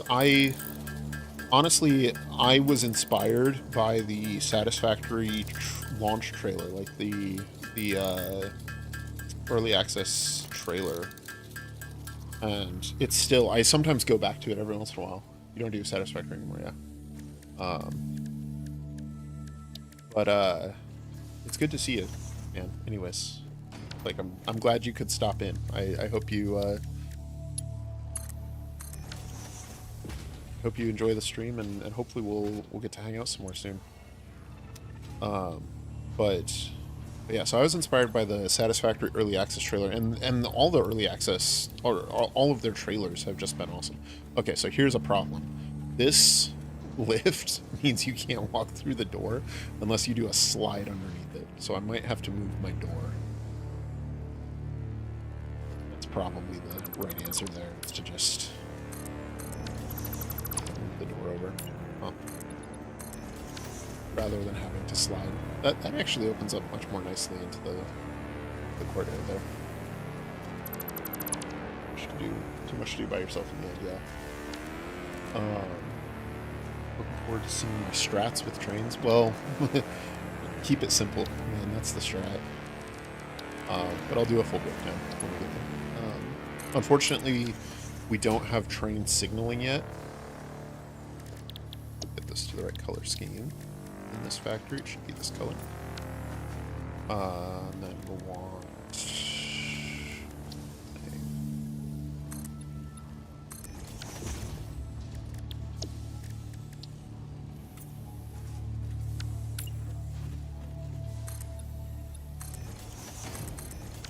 That's probably safe enough.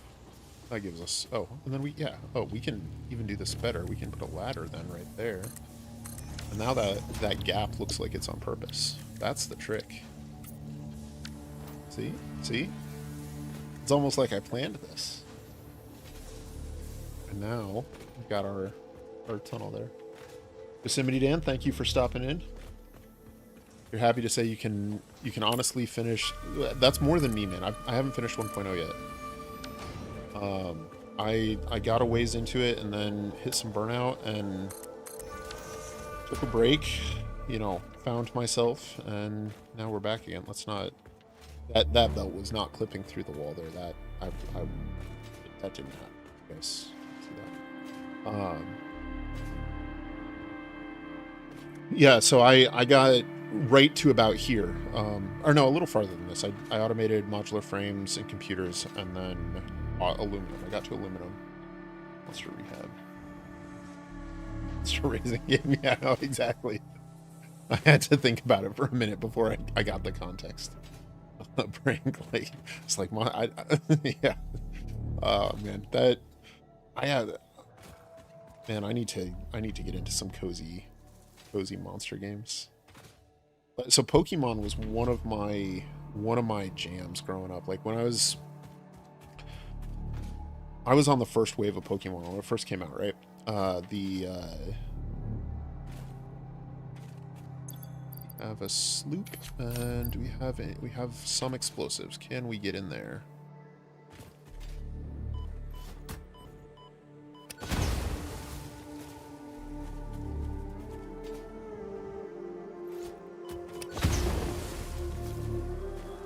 Oh. You guys are little, right? You're not big ones, I hope.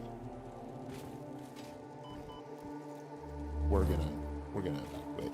I don't have the health to take on that swarm without catching my breath. Okay. Alright. 2 explosives. Let's do this.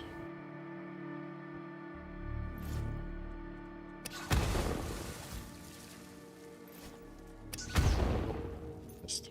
So we gotta land.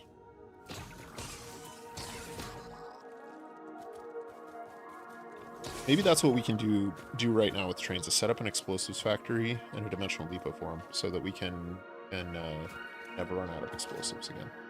Let's get this sloop. Oh, Randy, thank you so much, dude. the videos so far. I picked up the game 2 days ago, and watching you play taught me how to get started in this crazy game. Appreciate the awesome content. Welcome to the big wide world of Satisfactory. Enjoy. Finish it in 3 weeks or more. Oh my gosh. Well, man, I'm glad that you found the game. I'm glad you're enjoying it, and thank you so much for the support, man. It means a lot. It's a huge help. We're not to get into it, but we're going through a transitionary period in my life right now. We're going to be moving from our home and changing things up, and the last couple years I've been a stay-at-home dad, and I want to continue doing that, and that's why I got into YouTube, is that that affords me that flexibility, but it means that I'm going to have to be doing it a little more in earnest, a little bit less as a hobby, and a little bit more as something that I do. And so every bit of support is very much appreciated, man. Thank you.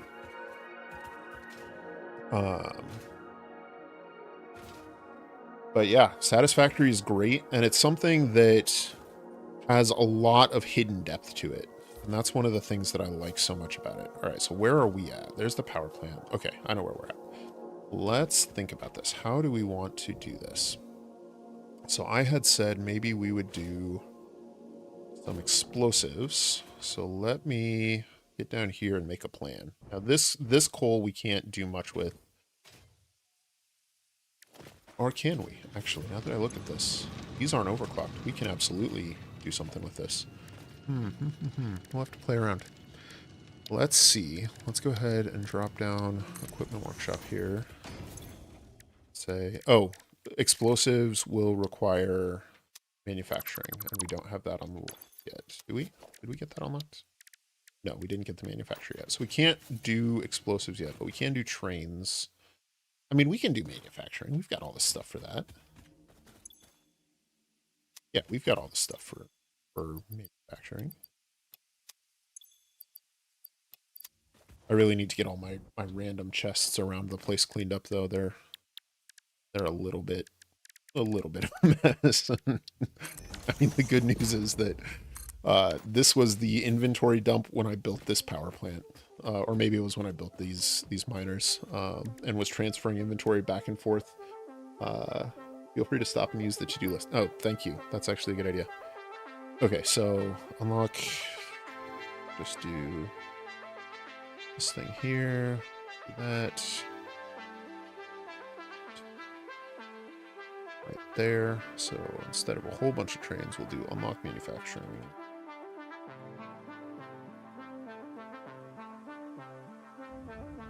And explosives. Caps lock was on. Did not see that. Unlock. We'll leave it for the explosives. Okay, so where were we at? I did want to make up a little bit more black powder and a little bit more explosives before we go much further, just so we have it. You have a great stream. Actually, after you're ready for my own stream, well, good luck, Knucklehead. If I catch you live, I will pop in and hang out. I stopped building permanent factories for weapons after producing enough to fill a large storage container with ammo. I can't fathom running out of ammo anyways, so it's a temporary thing to hurt. Yeah, that's exactly my take to it. Like, there are things that I would rather be spending my time on than building a system that's going to give me more than like 100 rebar a minute. Like, I can't even fire it that fast. Like, why would I do that? Or rifle ammo, or whatever, whatever it is. Okay, so we made the black powder. Now we need to make the obelisk.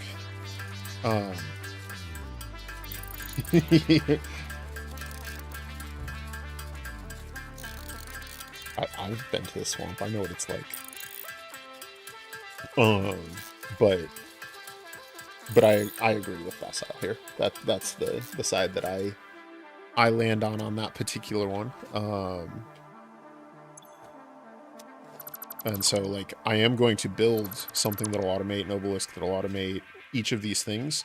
But once I can get them into a dimensional depot, like, if a single manufacturer producing an obelisk, that's going to be plenty, like, underclock the crap out of them. Single machine for every stage only, even the swamp, yeah.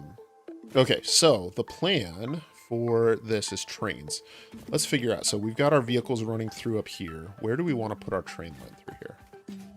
We could do it up on that ridge. Let's build...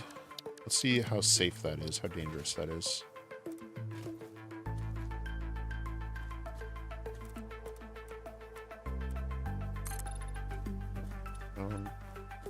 Down.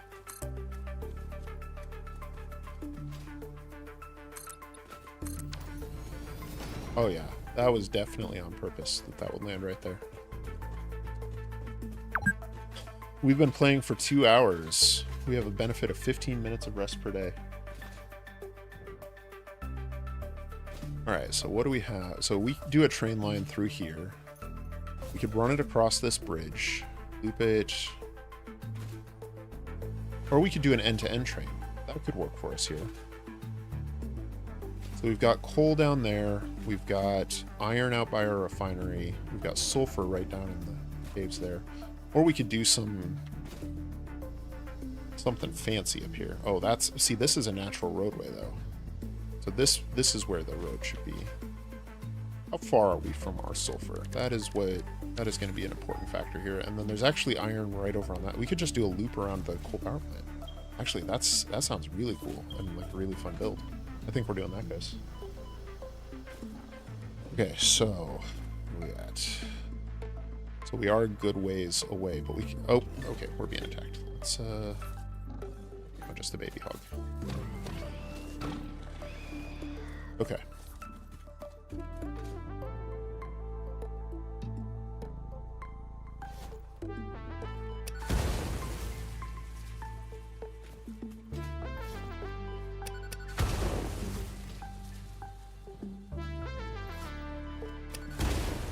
Clear out some of these poison pillars. Oh, okay, we missed. That's fine. We are very low on health. Let's go make some more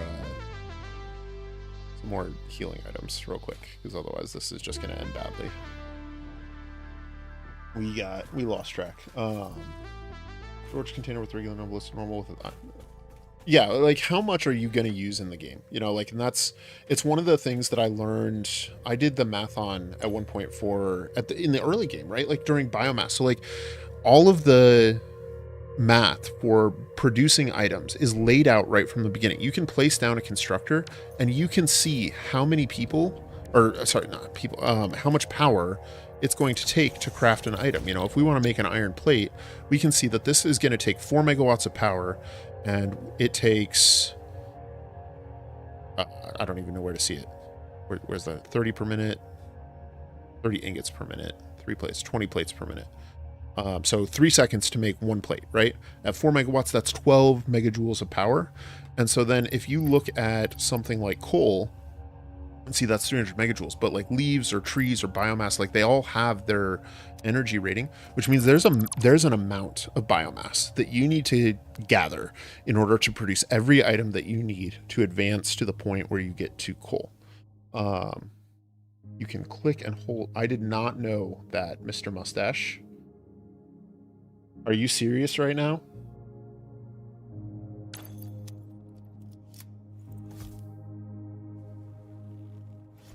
Oh my God.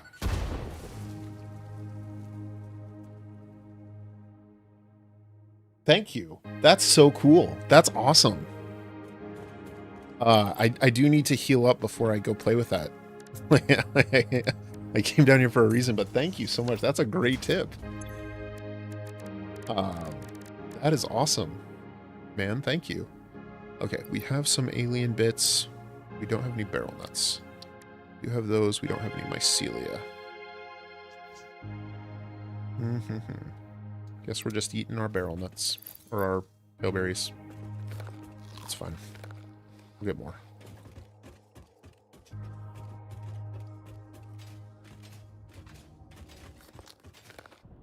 See, that's the sort of thing that I love about this game, though, is there's so much to it, right? Like, there's always more to learn. You can run right up here and just throw it really hard.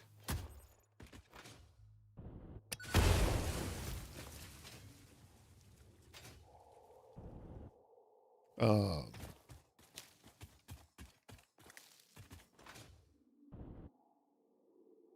you see ivy, there is always a cave close nearby.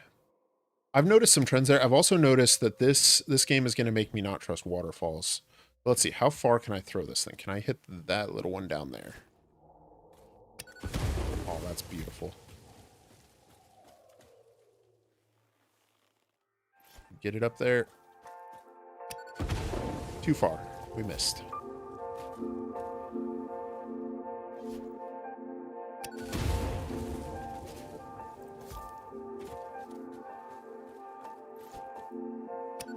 Oh, this is so much easier than like trying to space it out with the jetpack.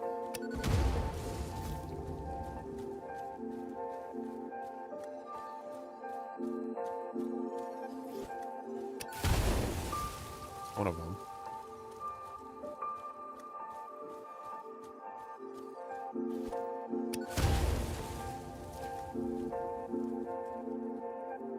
Get him. He's done. He's done. Where's... Oh, there's the remains. Okay. Oh, Wazzy, thank you so much for hanging out. Appreciate you popping in, visiting. Appreciate you chatting, and thanks for help getting the stream right, man. That was awesome. And man, Mr. Mustache, that tip is awesome. But yeah, so as I was saying, the waterfalls in this game are gonna make me have to like check every waterfall because they always seem to have something.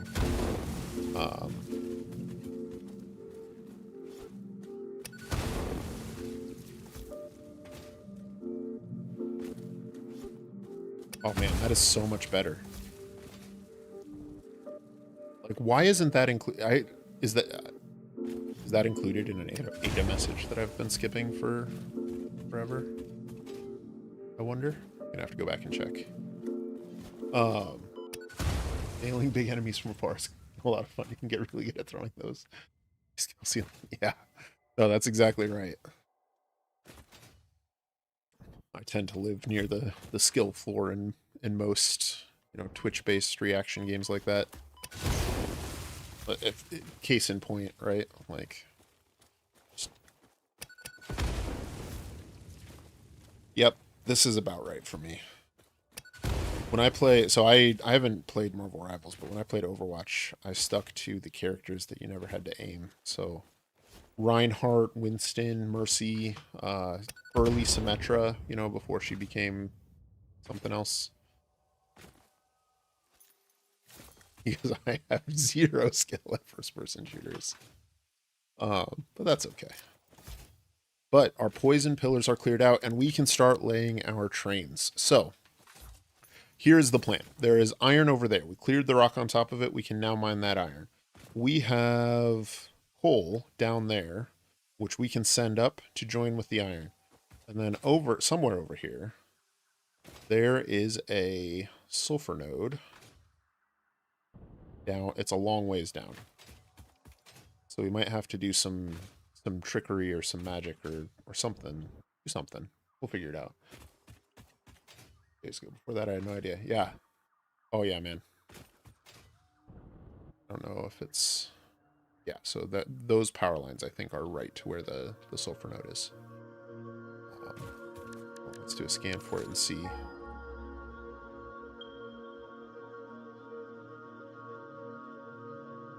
So yeah, we're not far, so it's just right down there. So right down where those power lines are. So bring that sulfur, that iron, and the coal, and we can make black powder. And then we have iron pipes, so we can make pipes out of the iron.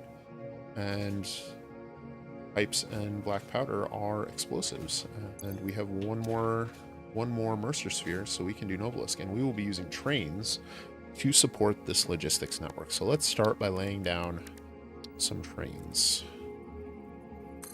Now, when I'm working on the railways like this, or on rough terrain like this, I generally prefer not to use... So I think this will be a station over here. Maybe this will be the factory. We'll bring up the sulfur locally, and we'll bring the other stuff over to here. So let's build our station here. We'll have it run in this direction.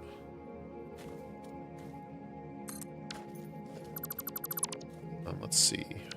We put down a foundation here. We're going off the grid here.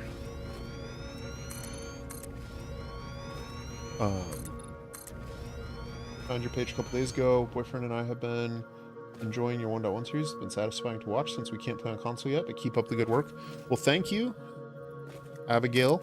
I appreciate you stopping in to say hello. I'm very much looking forward to the console launch myself. I have an Xbox that I play on, and I'm very stoked for it. Love that explosive rebar. Yes, I knew about the explosive rebar. And unfortunately, I just haven't quite gotten that far. So let's see. We need train station here. This will be a 1-car train. It's just going to go in a circle. And we'll unload on this side. So there we go. Gold. All right. So let's see. How does that look? That's through a tree. Let's give this a little bit more of a foundation here. Then we are going to have to take down that tree. But I don't have a chainsaw, but I do have explosives.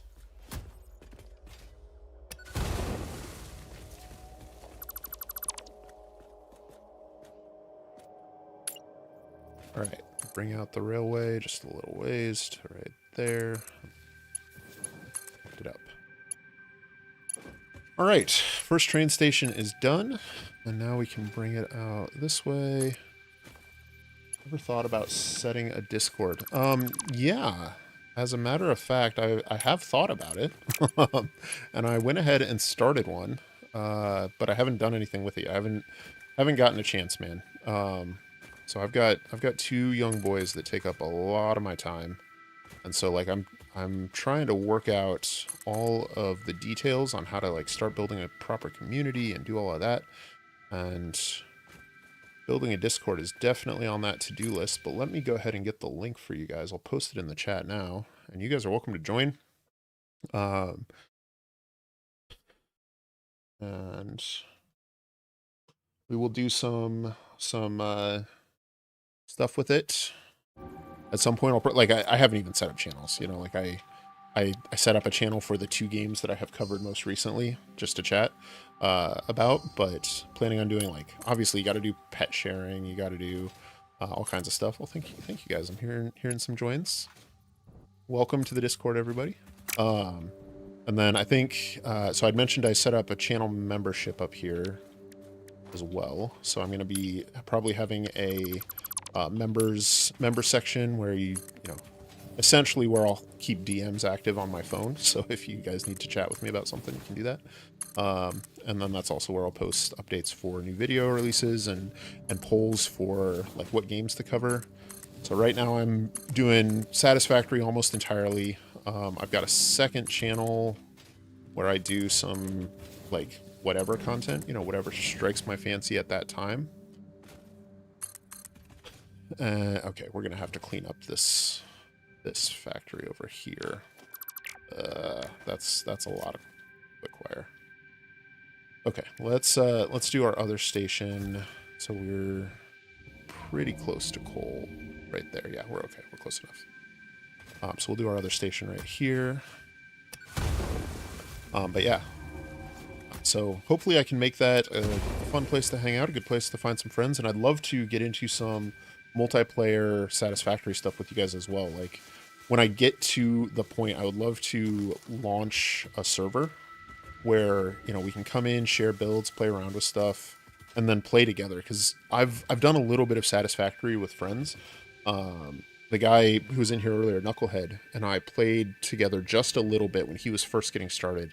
Now that I think of it, I think that's what it was. Is that, you know, I was still very new to the Satisfactory landscape, but I had a little bit of the lay of the land, and so we hung out and built probably a coal power plant. That seems to be what I build with people when we play multiplayer. I think 6 is the right size for this. Actually, no, I want this one to be a little bit bigger. So we'll do, let's see, 6.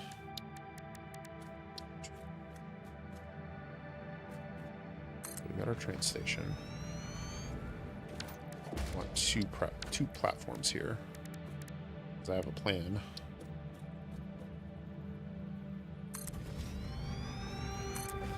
Okay. Actually, we're going to want 3 platforms here, because I have a new plan. So we need 3 more. We will put in proper supports for these foundations. They won't just be left hanging, sticking out like that. Surface. Oh, missed. Unity server. Thank you guys. But yeah, so just hanging out and you know, having a great time. Like, it's always fun to, you know, get to know you guys and do stuff together. And there's so many games that I would love to play with people. Oh, come on, buddy.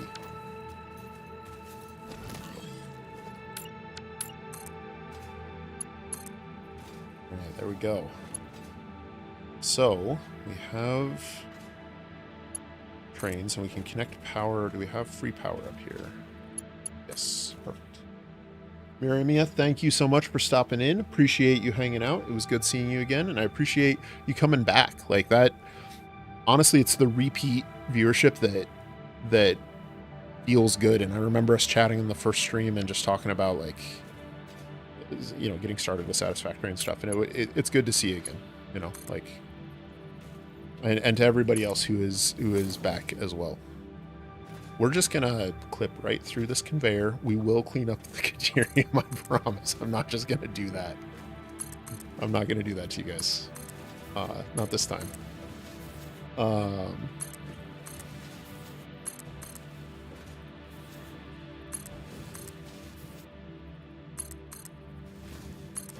right, let's bring this train line on around. Oh my god. Oh, I put the train station on backwards, didn't I? Yep, that just happened. We don't want to turn here. No. So I like how the train curves along the ground on these shorter curves, and it really lets you, like, hug the landscape well. Here, this one should just be about ready to connect. There. Okay, so that station needs to be turned around. Let's head back over and get that sorted.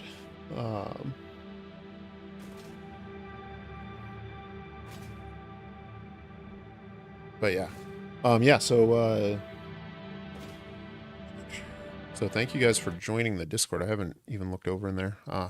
People joining. Thank you guys. Welcome to everybody who's joining the Discord. We'll talk more about it later.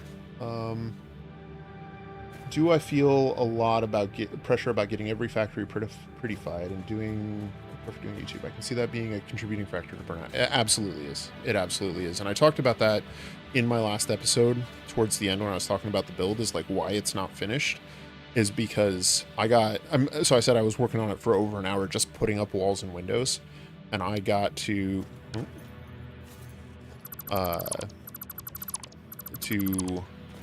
a certain point and I was like, I just need this to be good enough, you know, like it's not good for me, it's not good for the video for me to be trying to do stuff when I'm not in a good headspace. And so I got it to where it was roughly acceptable and called it a day. And overall, I think that worked okay. I'm probably not done with the build, but that's probably one of the hardest things for me about doing YouTube is the decorating factories. Yeah, oh yeah, absolutely. Post pictures of your factories. Yeah, so model house, man, I do the elevated train lines sometimes, but I actually really like how Satisfactory's trains like adhere to the ground and like work in that way. And I think they do a really good job of hugging the landscape. And if, you know, like I think I model it after real life. Sometimes in real life, if you find trains, they are elevated. They are on bridges or they run through, especially in cities, you know, you're going to see the elevated train lines. But like where I live out in the country, trains just run on the, there's just train tracks, you know, and that art should imitate life. And that's, I guess, to me what Satisfactory is art, you know, and any kind of media. Which is a little bit of a weird thing to say, but that's why I'm playing this game instead of something like Call of Duty or, you know, any other number of games that you can't build in. Oh, we need a 2-car train for this. We should have power. Oh no, I tore down the power pole, didn't I? It was on this station, and I tore down the station and replaced it. We'll power now. But yeah, so trains on the ground, like I said, it feels more real, it feels more natural. That said, like I've seen some of the big train worlds that people build, and I find it really inspiring and really beautiful in its own way, you know, in its own right. So I'm certainly not gonna like knock that idea. It's just not the combination of it, I think, looking nice on the like in the world, and it being realistic to me is enough that I prefer it that way most of the time. Let's see, there's our train line, our very first train line in this world.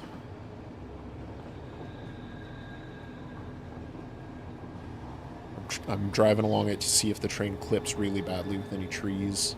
That turn right there was a little too sharp. I don't like that. We'll have to take out this tree. Probably okay with these ones. Need to clean up the factory there. But yeah, I think we're okay. Just a couple little things here and there. But yeah, the only place where I think we properly need to rebuild tracks is the turn right up here, which is just too sharp, and then this one right here. I don't like that one. So we'll let the train go on, and then we'll clean this up.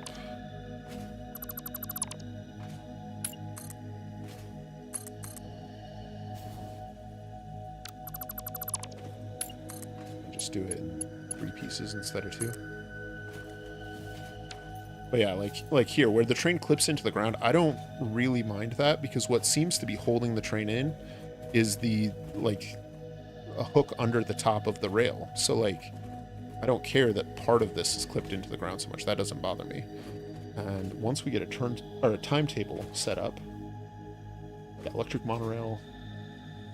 Yeah, exactly. And so, like, I don't know. It goes both ways. All right, let's go to the timetable. We'll want train. This one will be boomer train.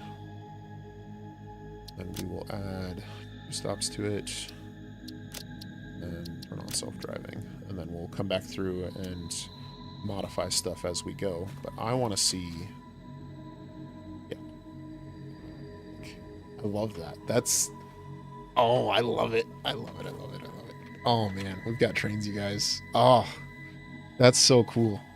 And, like, we'll be able to see it running up along the rails, crossing the bridge there. Yeah. Oh, it feels so good. It's so good, you guys. Oh, man, that makes my heart happy. All right, let's turn this into a factory. The only thing that I wonder about is actually, did I make the rails not close enough to the lips of the canyon? Should I have jumped from that bridge to that platform across to that platform? Because, oh, it hadn't even moved yet. Oh, look at that. Ah. I'm so excited, man. I'm nerding out over here, but the world is a little bit more right. That's what's happened here. Is that something that was not really wrong, but wasn't quite right, is now more right. I love it. All right, but we do need to get some coal up there, so let's do it right here. And zoop out a vertical foundation up into the sky. Probably needs to go even higher than that. Let's see. So we'll take our ramp back up.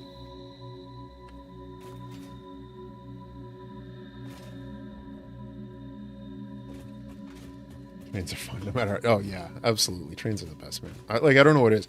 So I was reading a book recently called Raising Steam by Terry Pratchett, and it's all about like the introduction of trains to a fantasy world. It's part of a series that starts with a book called Going Postal. And Going Postal is probably one of my favorite books of all time. So I highly recommend that. It's almost it feels almost like a oh gosh, what's the name of it? Like a heist movie, so like Ocean's 11 but in book form. And it's this con man who has been put in charge of a post office in this like high fantasy world. So that's the setting, and it's hijinks ensue, and it's a lot of fun. Highly recommend it. It's great book, great story, and it's part of a 3-book series. And so in the 3rd book, he is running or introducing like the Industrial Revolution in trains, and you can tell that Sir Terry Pratchett was a true lover of the of trains, and like just the way he talks about it, the way it all merges and blends seamlessly. Okay, we're gonna need curved foundations to bring this one around, so let's get some catwalks on our bars. And so like that is something that I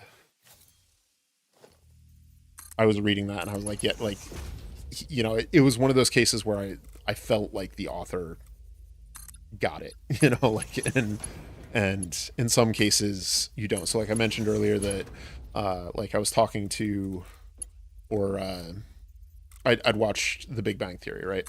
In which there's a main character who loves trains. Let's see. We probably don't need that big of a curve. So we want it to line up right there. So we only need a little curve there, actually. That's not bad at all.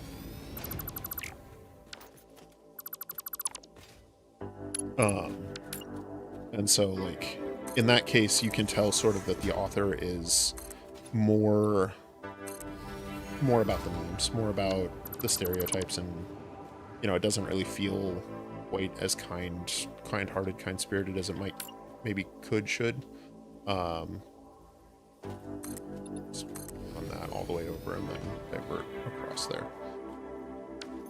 And that'll have to be close enough.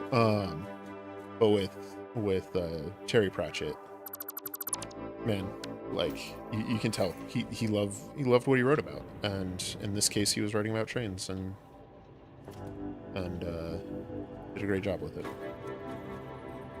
Okay, so let's go ahead and set up a airlift right here.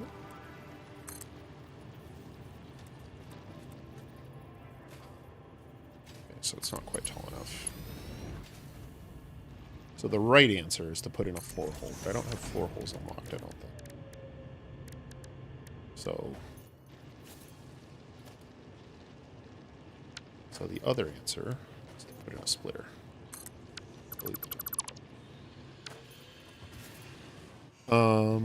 And then we will also do some ladders here, so we can get back up there. Well, let's connect up the splitter here. We need to make this a Mark II miner. So let's go ahead and get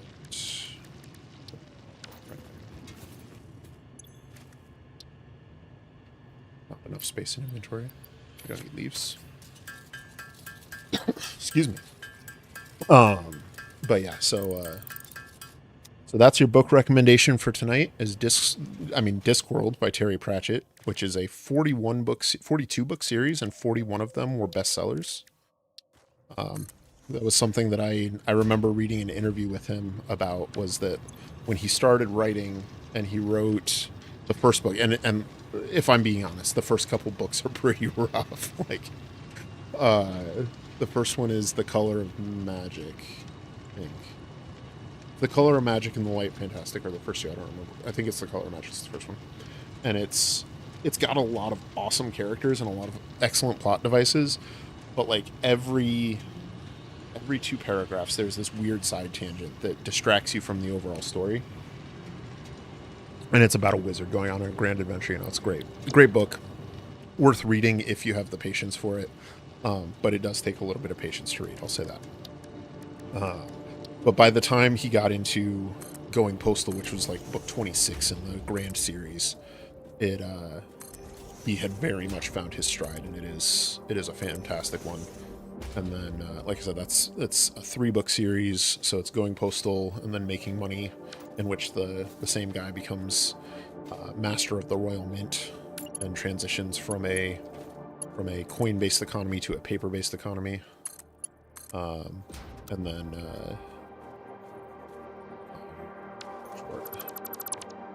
then there's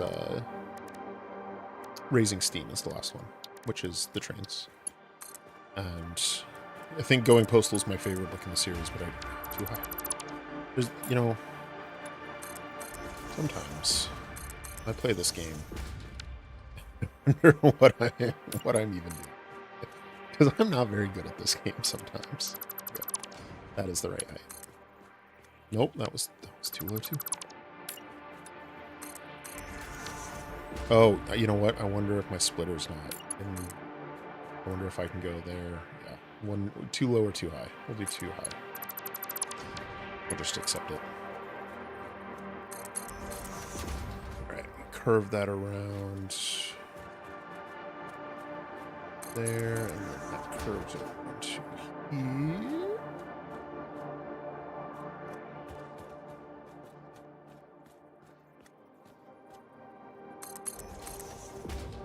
This is going to need some cleaning up. I don't like how this conveyor belt's going down. We'll have to straighten that out. But yeah, so that's your book club recommendation for this month, guys, is Going Postal, Making Money, and Raising Steam. Unfortunately, Terry Pratchett passed away a few years ago, but was co-author of Good Omens, which came out a few years ago. It's pretty popular. And, you know, another great book. I didn't actually ever watch the show, but the book was really good. I know that Neil Gaiman's not in good graces these days. That's, you know, that's something I always struggle with, and I don't know the details of his story or the controversies that surround him. I don't really want to comment on that. But in general, you know, it's one of those things I struggle with is, you know, if someone does something horrible, obviously, like, that's going to have consequences, and we need to do that as a society. But does that invalidate, you know, what they contributed? Because Neil Gaiman was considered a great author, one of the greats of our era, and so how do we reconcile that with, you know, what, you know, like I said, I don't know the details of what's going on with him, but what may or may not have, what he may or may not have done, because I just can't comment on it. Like, I don't know anything about it. So and so, oh, just an idle thought, I suppose. Try not to get too philosophical on stream. I listen to audiobooks when I go for drives. I went on a trip recently and listened to Night Watch as an audiobook in the car, which is, that's really, so that, like, Going Postal is one of my favorite books, and it's probably the favorite of my favorite of the Discworld books personally. But I have to say that as a series, the City Watch. Yes, Facile. We are talking about books. I'm nerding out over Terry Pratchett right now.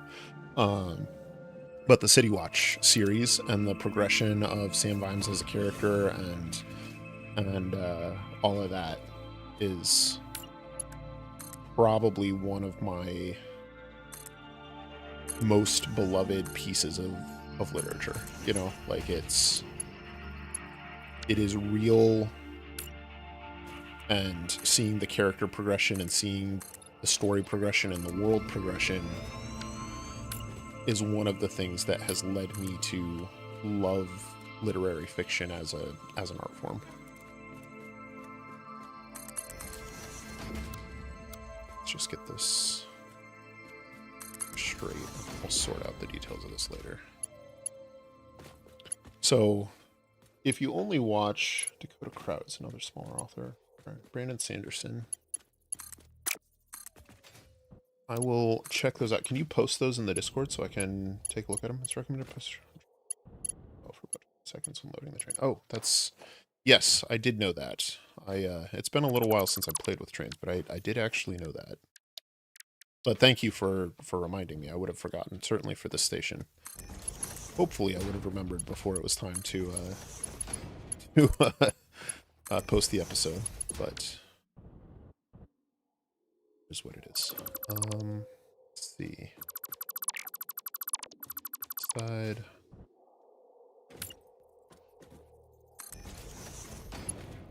And my notion for this train station, the reason I put the third platform in is that there's this Caterium vein I don't think is going to stay here forever. And so by we're going to be using the front two cars here to transport stuff over to our explosives factory on that side. And that means that when we are ready, we can repurpose a portion of this train line, you know, like create a fork that branches off here and goes across this bridge, perhaps, to collect up this Caterium and take it away. So that's why I added this station with the third stop here, is that it future-proofs the train just a little bit, so that we can make use of it when we are ready to expand our production later.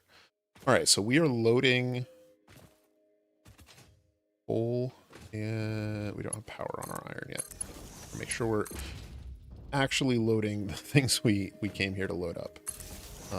Let's see. Let's just set up both power poles on there.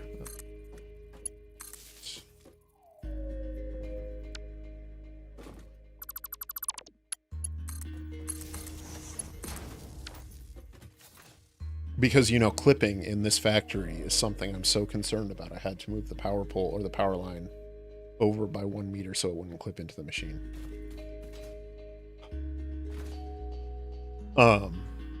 But yeah, so Terry Pratchett is one of my favorite authors. I'm trying to think who else I've read recently that I have enjoyed. So like John Green is a great author, but I don't want to read his books. They always make me sad, and I don't want to be sad. I don't really know how to reconcile that. We need to add a second unload station here. Mark II power is 7. Yes. Yeah, I know. I haven't unlocked it, and the big reason I don't use it is that I almost never draw out, like, place down power poles. I draw out power from a station. So like I select the power line, click on the station, draw it out, and that's going to give me a Mark 1 pole. And I know that I could then select the Mark 2 power pole and like drop it in line. But that is why I don't use Mark 2 power poles more often.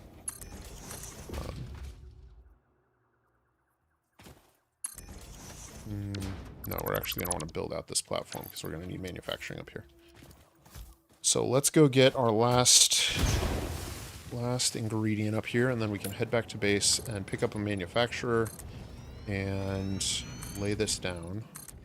Oh, I should go ahead and make another save game. So this is E6 post coal PP train circle, so I know where I'm at. Because sometimes I'll have to come back through and like re-record audio or you know, do a time lapse or something. Like there's a chance that I will rebuild this train line as a time lapse and include it in the episode, in the next episode. And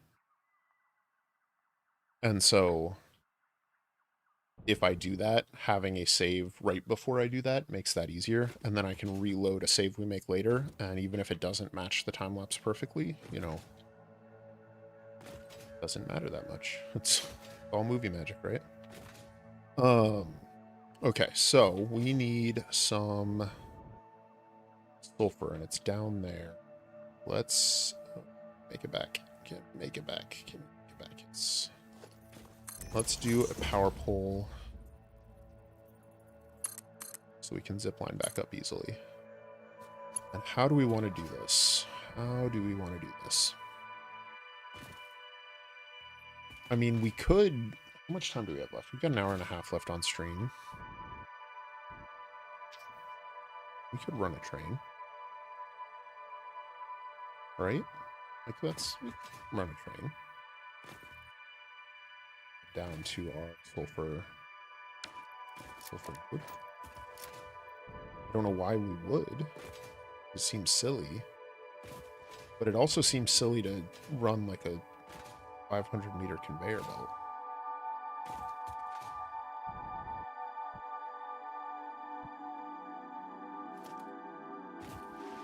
What do you guys think, chat? Should we run a train line to retrieve this sulfur? Or should we just run conveyor belts? That sulfur down there. Growing up, your dad had a subscription to... I didn't really get into sci-fi until I was an older teenager. I guess I was a little younger than that. Star Wars was my first introduction to like science fiction, and my perception of what Star Wars is has changed and developed. I'm not sure I'd call it sci-fi as such anymore, but that was definitely where I started with the genre. Didn't even slow him down.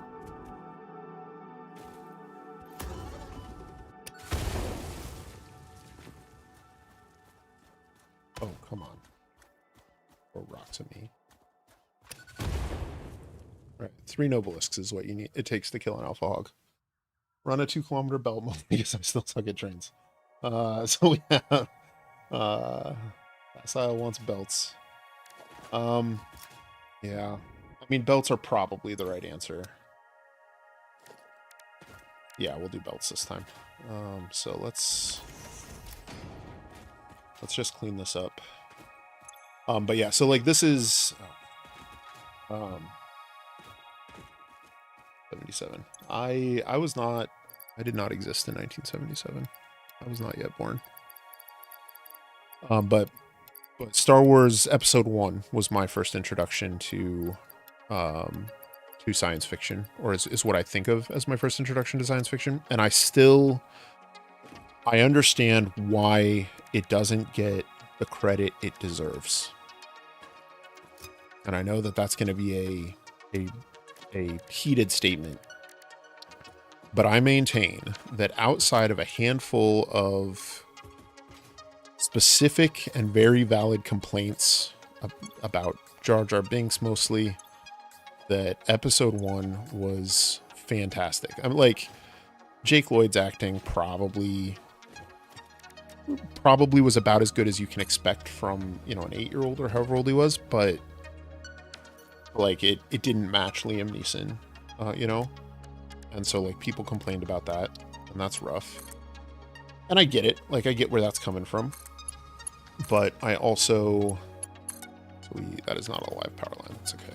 We have a zip line, so we can use it to get out of there. And now we have a lift. But I maintain that pod racing is one of the coolest contributions to the Star Wars universe that exists. I personally am a big fan of space battles, and so at that time it felt like everybody was all about Empire as their favorite one. Oh, thank you, Commander Moses. Appreciate it.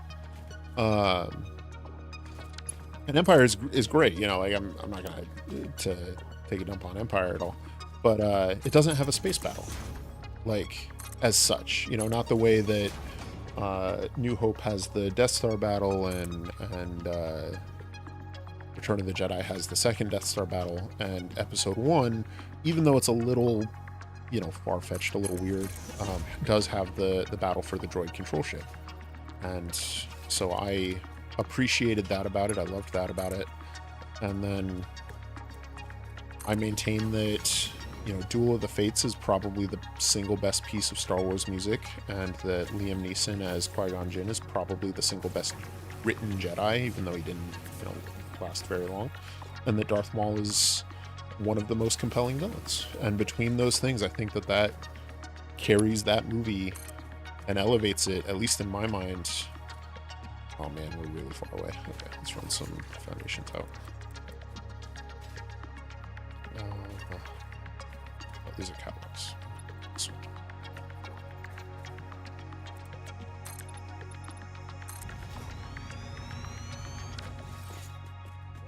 Qui-Gon was the greatest. Yeah, absolutely. Most sci-fi are Western stories told in space. Yep, I completely agree with that. That is something that my father disagrees with me on, but I'll get him one of these days. I'll convince him. I tried to show him the most Western of the modern sci-fis, The Mandalorian, which literally, like, I don't know if you've seen the opening scene from The Mandalorian, right? It's a gunslinger walking into a tavern, spilling a drink, and the other guy challenging him to a duel. Like, it's a Western, like, it is 100% a Western.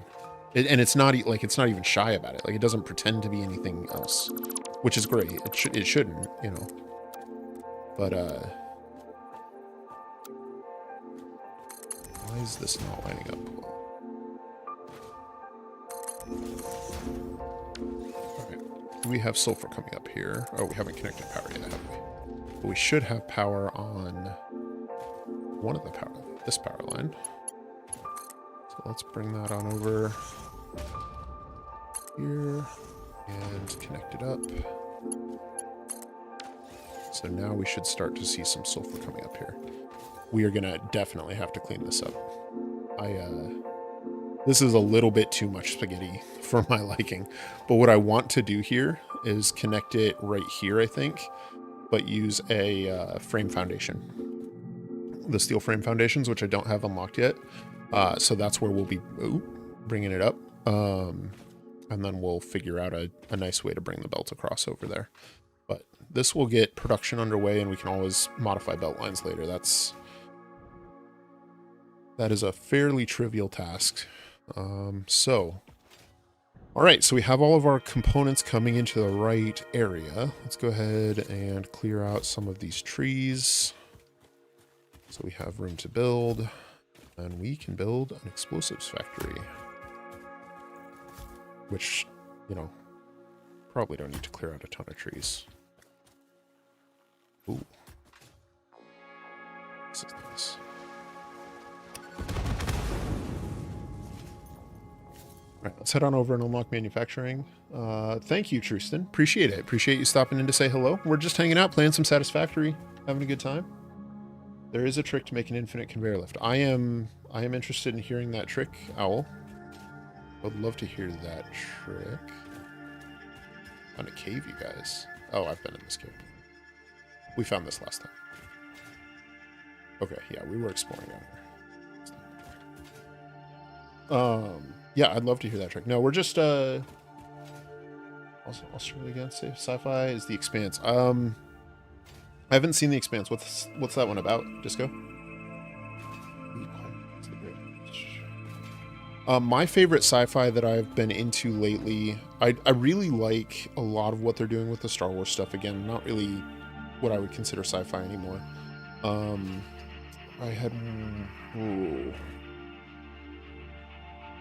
I'd watched Lost in Space, the reboot, the Netflix reboot, a couple years ago. I really liked that one. Trying to think. I read a couple of books by, oh my god, I can't remember that guy's name. Yeah, I will check it out, man. So there was I can't remember the guy's name, but he wrote another book called Red Shirts, which is like a spoof of Star Trek. Use the floor hole. Oh yeah, so 204. Okay. Cool. Well, I mean, I can buy floor holes while I'm here, right? Like, that's no problem. Where are they at? Are they... Organization? Nope. Nope. Architecture. Management. There we go. Compare floor holes. I don't know that I have any tickets, though. I think I may have spent all my tickets. I've got 2 tickets. That's enough to buy conveyor floor holes. And then while we're here, let me think about this and refocus for just a second so I don't lose track of everything. Send that away. Okay. And then buy conveyor floor holes, and then I'll come back to chat with you guys. Manufacturers can receive up to 4 and then inputs what else for the can we get with production of one more complex ticket? parts, such as We can get some computers and hazard heavy storage modular boxes. frames, but most Conveyor wall importantly, the hole, 2 new project probably parts. the other The thing modular to buy right engine and now. adaptive control unit Oh, are pipeline floor essential hole. for the Yeah, we'll development do of pipeline phase floor 3 hole. of project assembly. You are making good progress. The future is starting to look bright. Alright, stumbled upon your channel a few days ago, watched so many of your videos now, stoked to catch you live and all. I hope everyone has a beautiful... Desiree, thank you so much. I appreciate that. And thank you for stopping in and saying hello. We're having a great time. We're just hanging out. We've gotten so much done. I am stunned by the progress we've made today. Like I came in expecting to build a really simple oil refinery. We went ahead and set that up, and then also set up basic fuel power, packaged fuel. We got like all the packaged fuel we need, and now we are going to start playing with manufacturers and doing explosives, automating explosives. Whoop. This guy again. 2. Oh, come on. Well, I have 1. Enough. Close. I'll take it. All right, let's head back. Let's see what we need to do to get some explosives manufactured. But yeah, we just unlocked manufacturers. Now that I say that, I don't know what a manufacturer requires. Do we have what we need for it? Yes. Okay, we can make manufacturers. That's good. I probably should have checked that before we came all the way back over here. But that's okay. We're here. We got what we needed. And actually, now that I say that, do we even need... No, they're done in assemblers. Oh, man. I'm like, obviously, explosives are made from steel pipes and coal and sulfur. That's 3 ingredients, which means you need a manufacturer. No, they are made in an assembler out of steel pipes and black powder. And black powder is also made in an assembler. So, fortunately, this should be a pretty quick build. So let's start with an assembler over here. This will take... So which of these stations has our coal in it? Oh, these are both set to load. We're going to unload on these. And then we'll need to wait till the train comes back in order before we can see it. Got your snacks and a blanket. Oh, that sounds cozy. That sounds great. I've got a cup of coffee here. We're just sipping on, and we've been working on trains, and it is going. Like, we have running trains. Oh, I love it. One of my towards the end of update 8, right before early access, I was doing a let's play, right, and doing it as a cinematic time lapses, dual wielding. There you go, facile. And I was like, they dropped the announcement trailer for the flushing toilets update, right? So which of these is going to go where? But I was like, oh man, I'm out of time. I need to get like all of phase 4 done. So I spent a weekend just like building and doing time lapses, just going crazy. And it was a lot of Satisfactory. That's probably what contributed to me not like really wanting to play right when 1.0 came out.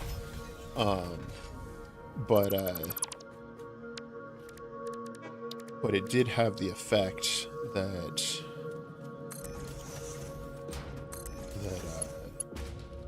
let's buy that I had to come up with a way to like just figure out all of these builds all in one place. And I'm like, you know what? Screw it. I'm just gonna throw down miners. Good morning to 1C to ICE 1C3 in South Africa. Welcome to the stream. Thank you for stopping in. Appreciate the kind words. But I was like, how how am I gonna do this? Because I had just a few days in order to get this stuff done and get my video out. Okay, so we have coal on that one, iron over there. Okay, so that means we want the first assembler facing this direction. There, and then we will bring in our sulfur over here, connect it up right there. And this assembler will make black powder. Let's go get some sulfur. And so what I did is I just ran around, found every resource node I needed, and just slapped down a miner and a train station and just started dragging out trains across the landscape. And I never published it in a video because it wasn't nice, it wasn't pretty. So all you can see are the places like that was where I did like the cyberpunk city or cyberpunk punk inspired city, and all you can see are the places where I'm like coming down from the mountains or from the rocky desert with the train lines. And but what I ended up doing was just this like effectively a very huge mile-long modular factory. I can show you guys here in a little bit after we get this built. We'll pop over into that save game. So, I've got it right here, as it were. So let's see, we... there. This will go into a constructor.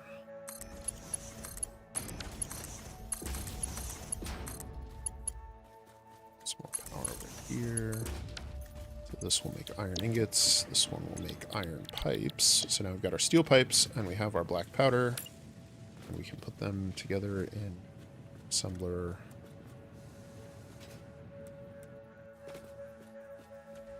I didn't give myself enough space here. This is going to be a little bit of a wonky build, so hopefully it doesn't look too bad. Right out on the edge there. Bring this one around. How close can we get this? Oh, that's going to clip. Oh, it's perfect. It's perfectly. I definitely planned this. Look at how neat that is. We got our steel pipes and our black powder coming in, and this is gonna make Noblisk for us. So we've got black powder. We're making iron ingots. Steel pipes are coming in. Don't have power yet. Let's plug in some power, and then we can do a storage container right there and a dimensional depot on top.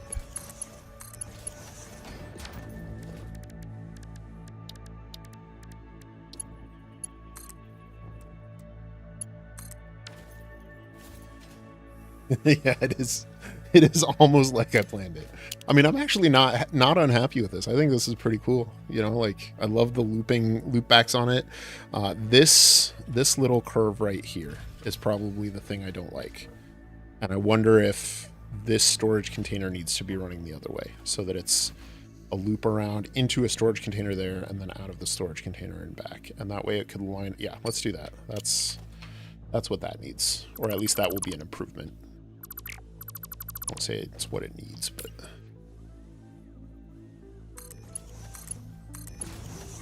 and then what we can do is have this line up with that belt line. Now, look at this. That is much more satisfying to me. I like that a lot better. So there you have it. Trains and explosives. It's beautiful. We'll just ignore the whatever that is, the spaghetti. But everything else, like it's... And that spaghetti. But this part's pretty good. I'll keep this part. We'll wrap this one in a building. Let's go ahead and save. E6 post-explosive factory.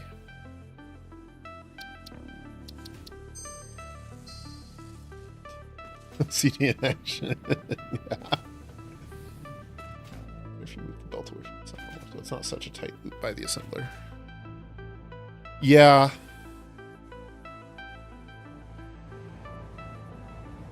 Unfortunately, I had already put down buildings. So this is kind of like where OCD and laziness come together. Because I had already built this smelter. And I agree, and this constructor, and like I didn't want this constructor to clip with this belt line. It's definitely not clipping. That doesn't count. That's not clipping. And so I'm too lazy to move these over by one tick. But I definitely needed to fix that belt line. So that's the story of Satisfactory for me. Like that's what playing Satisfactory is like all the time for me. So just a little peek into my creative process, into my brain. But I'm pleased with it, and now we have Nobelisk. We're already up to like, and what am I even gonna do with all these numbers? Arms definitely don't count. Yeah. I've tried really hard to not have the arms clip through walls to where you can see them from the outside of a building. That's where I've drawn the line on it. So like up here on this factory, I've always sort of set the outermost constructors in one tick. But otherwise, so here's where we're at. We have solved in the space of not even 3 hours. Plastic, fuel, packaged fuel, fuel power, plastic rubber, fuel, fuel power, packaged fuel, trains, and explosives. And it's been a very distracted 3 hours, not even 3 hours. So I think that tiers 5 and 6 are where Satisfactory really takes on the creative and engineering sort of element of the game. Like up to this point, there's limits on what you can do reasonably do. You know, in terms of like what you can do with coal or steel or whatever. But right now, the sky is the limit. Like I could literally spend 100 hours building a massive turbo fuel power plant. It's been a fun no, I've had a great time, and thank you guys for hanging out. It's been so much fun. But like build a 150 gigawatt power plant, and spend 100 hours on it, and that would be a normal and appropriate part of gameplay. Or I could spend 3 more. There we go. Heavy modular frames there, solid biofuel. Right, nice, thank you, doggos. Or I could, essentially do what we've been doing and speed run manufacturing heavy modular frames and computers. Because, like, one of the things about the place I chose for our factory, for our refinery there, is that it's got the limestone and the iron and the copper right there. So there is absolutely nothing preventing me from diverting some of the plastic we're producing to pair with copper to make the circuit boards. And I don't even remember what computers need. Drop down a manufacturer and look, we can do that. But yeah, make so circuit boards, we've already got the plastic, and then the cabling can come either from the copper or from the wire right there, the iron wire. And then heavy modular frames are just iron and concrete at this point. And if we need coal, there's coal not far away, but we've got the steel pipes there. We don't have the encased industrial pipes though. That's an alternate recipe that we're missing. Oh yeah, I was going to show you guys my train city build.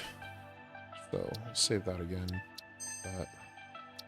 And then pardon this save because it's been used for guides and mod testing and all kinds of stuff. So it's a giant mess right now. But spokes. Oh, I'm probably going to be around for another hour, man. So I'm glad you're here and you're welcome to hang out. I'm not planning on going anywhere. If we're having a good time, I don't have a hard end date or end time on this. I am an introvert. I struggle with being in presentation mode and like being turned on in that way, like having that part of my brain active. And so like a few weeks ago when we did a stream and we hung out for 4 hours, by the end of like at 2 hours, I was like, oh man, I'm dragging. We've got to find something interesting or happy. Cause like I could feel myself getting more pessimistic in what we were talking about and how I was approaching problems. And like, man, I don't want to have to fight these monsters. Like it just dragging, you know, like wearing out at the end of the day. And then by the end of it, I was just like, I went straight to bed. Like I was so wiped out because it takes so much energy because I'm not naturally like built to engage with people in that way, the way some people are. This is the city I was telling you guys about. So like this turbo fuel power plant was the last build before the announcement of the flushing toilets or the 1.0 launch, whatever you prefer. And so like I'd built the city, and I still love this build. It's one of my favorites. And I'd had so many plans for this place, and then summer got away from me and all that. But I was like, okay, how can I build the rest of the game in a week in order to get this done? And so like the only place that looks good are the train lines in and out of the jungle and the train lines going out into the desert, and even those are a little bit messy. But essentially what I did everywhere else in the world was just drop down a miner and a train station and set a train line to go get them, and then use this central train line to feed all of these factories. And that's all it was. This is turbo fuel. So this is an early access turbo fuel build. So we are bringing in, and I did a guide on this one, but we're bringing in, yeah, sulfur, or we were. I don't know why they're not running right now, but sulfur and coal, turn them into compacted coal, or fuel here, and then turbo fuel there, and then the burn ward. And so that was my turbo fuel power plant, like the simplest turbo fuel power plant I could possibly come up with. Made a guide for it. It was fun. It's no longer a valid design. You don't need, I think you can shave off these last 3 rows of fuel extractors, and otherwise it, in theory, should still work. I don't know why we're not getting any supplies, but whatever. It's an early access thing, so I don't know what's going to happen. But obviously some of my stations are still getting their stuff, right? Like this one's still running. But yeah, so this was this was radio control units. Over there we had aluminum, so all-clad aluminum sheets and aluminum casings. And so it was just like building out this train line. And I did a time-lapse video on all of these builds. Like I'll post a link to that. And I maintain that it's a really cool like build and system. But it is from early access. It's many of the recipes are no longer quite so correct. But I love the use of trains here. Like that is the thing that I love most about this is just this central train spire. And like whenever I do stuff, I try and get this build in the background because you can see the trains coming and going, and I love it.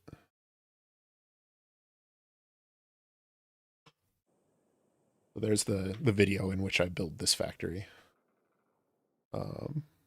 Space intentionally. I was playing around, man. I was so tired when I was building this. Like, I don't even know what that's about. But yeah, so this build is the one that I really was putting my heart and soul into, and these use trucks and I have a storage system over in the plains, and use trucks to bring the crystal oscillators, the heavy modular frames, and the computers and circuit boards from the 3 large buildings over there. And then we've got oil refineries and all that stuff. I don't even remember what these are. I think this one, supercomputers maybe? Yeah, supercomputers. This one is batteries, which I used to provide for drones. And so at this point, I switched over to using drones, and I built a nuclear power plant down there. So that's the nuclear provisioning site, and then the burn area. And I'm just flying the stuff all the way across the map to store it. So up here in this corner, there is a nuclear site you can't go anywhere near. And then drone airport to provide for that. Color coded, so the green ones are for the nuclear plant. The blue ones are bringing back the resources for this factory, which is fused frames. And then this one is the turbo motors. Yeah, turbo motors. And then nuclear power plant and all of the phase 4 space elevator stuff. So yeah, I mean, it's a great build. I love how it looks when it's all laid out like this. So at the end of my last episode, I talked a little bit about how I build things and why I'm not going to be doing the steel tower that I did. Tiernas, I completely agree, 100%. And Ryan, yeah, thank you. Welcome. Thank you for the kind words. Welcome to Satisfactory. I hope you have as much fun with it as I've had with it. It's been a fantastic game. It helps center me in a way that very few other games have. Like when I get into it, I can find, my wife calls it a flow state. I'm not really sure what that word means, but where things make sense in a way that they often don't in other aspects of life, right? And part of that is I like seeing the factory layouts like this. I like being able to track that we have stuff coming in from the train. It is going into production lines over there and over here. And all of these production lines are all feeding in along this conveyor belt to these manufacturers and to this bank along the edge. And like I can see it laid out and it makes sense and it's neat and it's orderly and it's smooth. And it is good. And it is provided by trains that run in the background, and I love it. So this remains probably one of my favorite builds I've done, despite feeling very rushed and feeling very messy while I was doing it. I had intended to build a whole cyberpunk city, and I simply ran out of time, and I was like, well, I need to just plop down some factories, all, willy-nilly, just any old thing, any old place. And so that's what I did. But like, now that it's done in the collective, game is chill and 100% of the pacing is determined by the player, not the developer.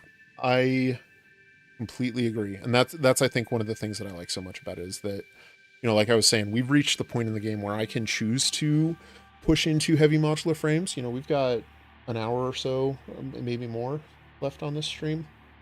And repetitive. And so like I could absolutely, throw together some heavy modular frames in an hour, and it probably wouldn't be the prettiest thing. It'd be okay, it'd be fine.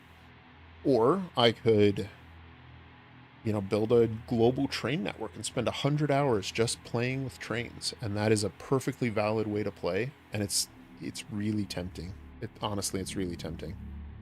I probably won't do that for the sake of like releasing videos for you guys, but it is very tempting. But yeah, so this is one of my favorite builds. This is the world where I built my big coal power plant, and my first big coal power plant is over here in this jungle someplace. We'll fly over to it and take a look at it because it remains one of my favorite builds as well.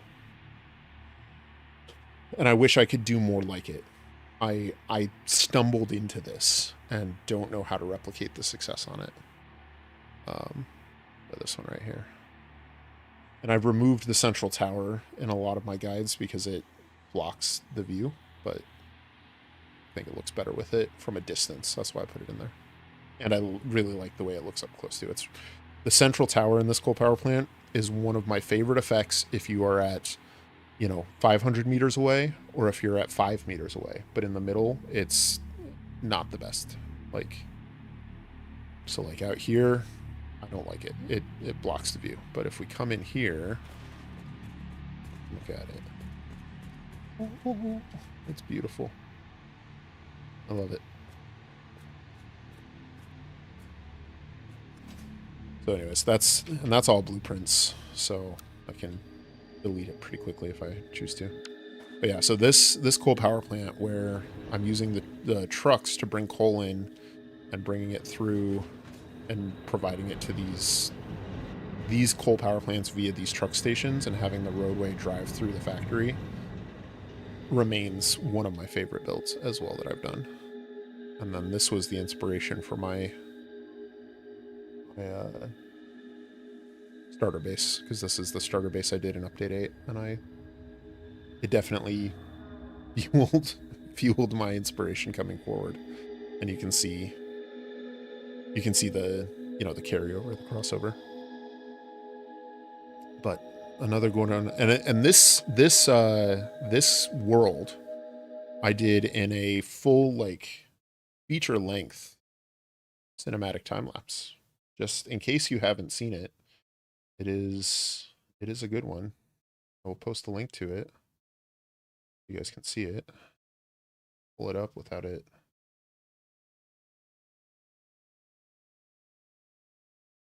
playing, but highly recommend it. So I'm actually really pleased with it, how it looks, and there's, you know, some builds in there that could be better, but overall very, very pleased with it. So there's that. But yeah, so let's see, what should we do next? Trying to think.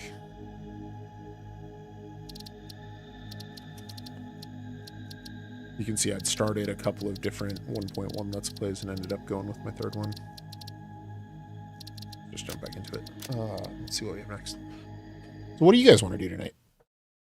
I'm at a loss because I have gotten so much more done than I thought was possible. Like, I was expecting us to spend like an hour and a half, 2 hours on that first refinery, and then maybe like wrap up with packaged fuel and like unlocking trains and playing with them just a little bit. You know, that trains were like a stretch goal for me. And then here we go. On spokes. Oh man.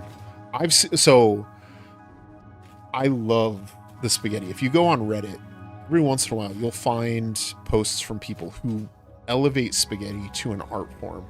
We're just hanging out, man. Like, I'm not doing anything. I just want it to be fun for the folks who are looking for something to be a little bit of a visual distraction. And I want to make it a good time for them too. I mean, I guess we could spend some time cleaning this stuff up. The problem with that is that I'm going to have to tear all this down and rebuild it as a time lapse. And so I'm hesitant to get too much further into the world because it feels like wasted effort, but that's okay. Here's what we can do. We can correct our ratios on this stuff. So how many of these can we make? 20 minute steel pipe. We have a single smelter. So I think this smelter is going to be a bottleneck. 30 steel ingots. So 7.5. Oh, come on. 30. Right there. 30 ingots per minute, 7.5 pipes per minute. So that's our bottleneck. Set this to 3.725. Oh, 3.75. So 7.5 steel pipes, 7.5 black powder, and that gives us this one. So how many black powder do we need? 7.5.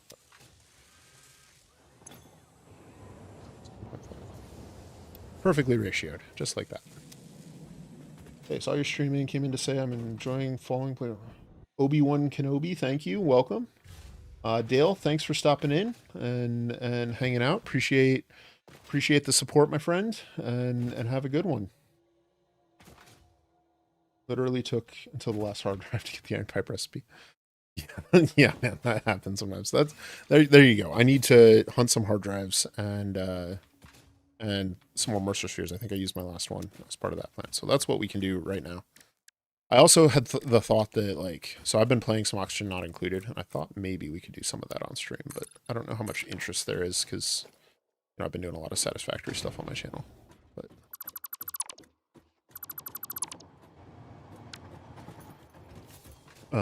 But yeah, so let me know if that's something you guys are keen on as well. I'm happy to hang out and do it.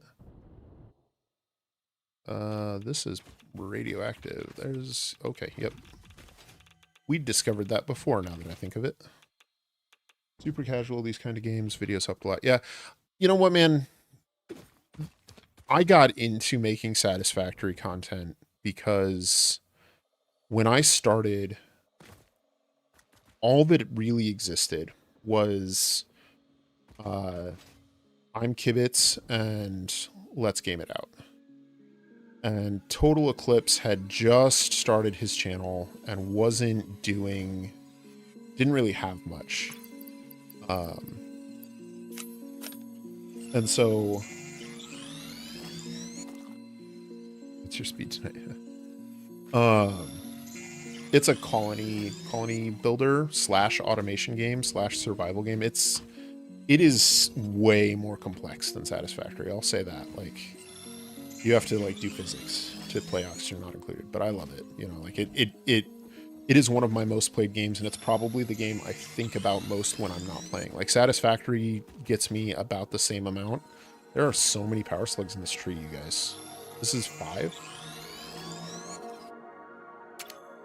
Are there any more? Is it just 5?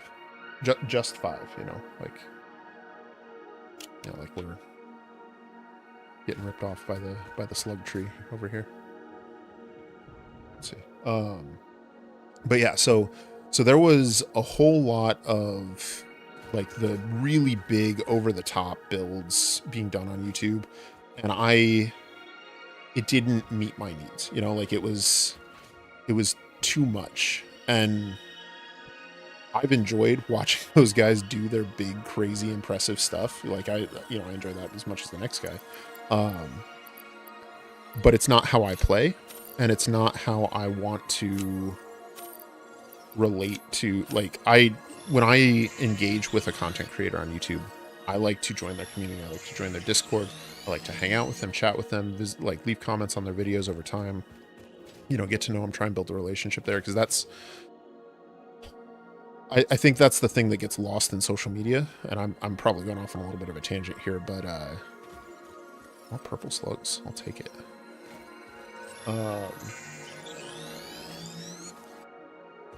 But yeah, so like in social media, I think it's really easy to lose the human element and to forget that it's somebody on the other side that you're talking to.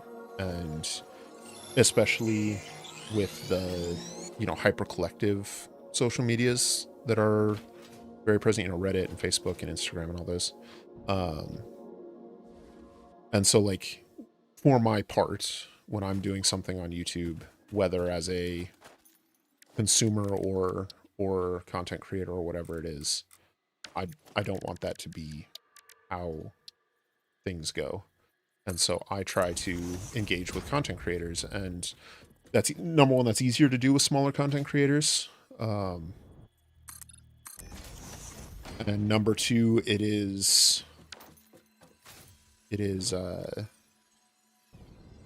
I think, oh, there's poison up here. That's no good. But we have explosives. Ooh. Okay, where's the floor?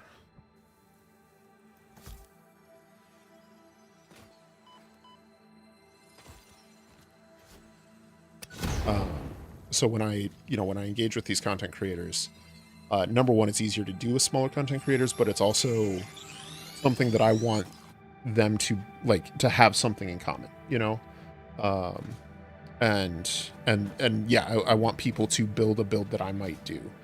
And like, I loved watching, you know, Josh's tornado build. Like and like in his very first one, when he was driving all the lizard doggos off the cliff, like I was busting a gut, man. That video was hilarious, and I recommend it. Like, really, I do. It's very good.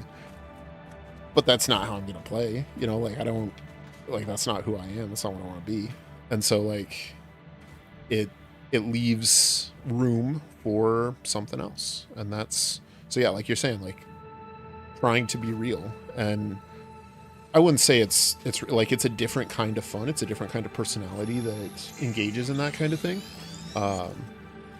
But it's you know, it's just as real, just as valid, just not how I do it. We are getting so many power slugs. I was kind of hoping for some Mercer spheres up in these trees, but I guess this is where the slugs hang out.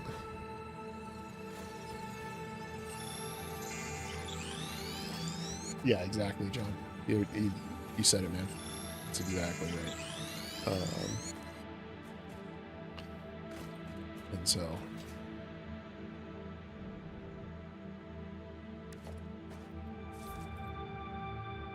and like, you know, like I said, I think a lot of what they do is valid, has value, and is, you know, good content. You know, I don't mean to try and bash on them or anything. I was just not, doesn't resonate with me as much as some might. And so I saw a space where I could make something, and, you know, like I was saying earlier, YouTube has to this point very much just been a hobby. You know, it's not been something I've really pushed hard. You know, I've kind of done it as the feelings have struck me, and when I come up with something cool and want to share it, that's what I do. Trying to work a little bit harder on it. Helps to orient. Are you a temple? If I had a... Yeah, so I'll look into mods, and then I'm not opposed to using mods at all, especially when they don't alter gameplay. That's the one thing I want to avoid, is anything that would alter gameplay in a significant way. And so I'll look into that mod. The other one I frequently use is Sky UI, because that one lets you change the time of day. So, and that's all it does, is like give you customizable clock. Well, thank you. I mean, it's been a hobby in the sense that, like, haven't relied on it as a means of you know, survival. Like, obviously I've had some good luck and some, I mean, it's really luck. I don't know why why my videos were successful, but I also try and channel my own personality and my own experiences with it, and think that as a teacher I have the ability to explain things in a way that many content creators struggle with. But outside of that, I don't really, like, I've been learning or trying to learn to edit videos, but outside of that, I don't really much. I actually really like video editing. It's a very, very fun, creative exercise. You know, it's an art form, and it's one of the things I love about doing the time lapses, is like there's a cinematography to it, and mapping out the camera path and figuring out like what's going to go where. It feels a lot like painting or sculpting. Oh, thank you, Owl, for joining the channel. Appreciate that. Our second member. We're up to 2, because I just launched channel memberships tonight. So, like, you guys are early adopters, and I greatly appreciate it. Thank you so much. My intention is to post videos early for folks who become channel members. So usually my videos are finished 2 or 3 days before they come out. And so you guys will get a little bit there. I just went on vacation, so I am catching back up. So I don't have it. I'm not ahead at all right now, but my goal is to get ahead, and you guys will get to see those. And then I'll be setting up a members only section for the Discord. And when, you know, one of the things on my radar that I don't talk about is that Satisfactory is probably past its prime. Like, obviously it's a great game, still has a huge community, and I'm not gonna be done with it. But, you know, it comes and goes in waves for me. And one of the things I want a community for is to help figure out how to channel that kind of change. Like, what kind of games do you guys want to see? Do you want to see Factorio? Do you want to see Marvel Rivals, Raid Shadow Legends? Like, what's your jam, and what can I do? Because you know, obviously I want to do things that I'm interested in too, but I'm interested in a lot of things. Like, I have a Steam backlog of like 200 games that I really want to play. Like, I actually genuinely want to play. Jason, thank you so much for joining the channel. Appreciate that. And so, yeah, like I said, the goal is not to make it so that, you know, channel members have anything that's so over the top that, like, you guys feel compelled to do it. But if you have the means and want to show some support, I sure appreciate it, and I'll do my best to make it worthwhile and help make the channel something that you derive value from, you know? Like, that's really the thing for me, is that I think we live in a world where our time is the most valuable thing. And if you're going to be watching my videos, if you're going to be hanging out with me, I want it to be worth your time. I don't want to be... Oh, this is not good. I don't have any healing items.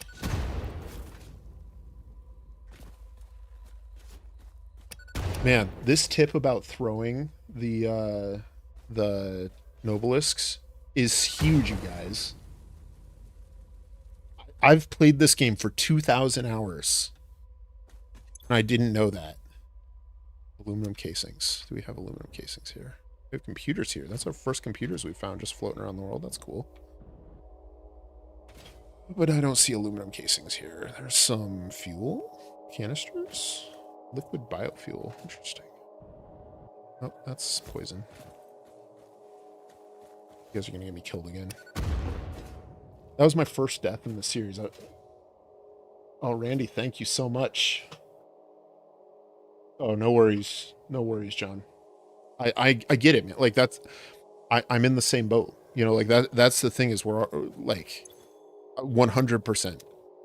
No worries, no stress. And you know, I do this because I love it, because, you know, I'm fortunate enough now that I'm getting to the point where it makes sense. But like, the last 2 years, my average income on an hourly rate for YouTube has been like 20 cents an hour or something, right? And now I'm getting up to like $4 to $5 per hour of work that I put in, and the vast majority of that's in editing. You know, like that's not in just in games, but in editing.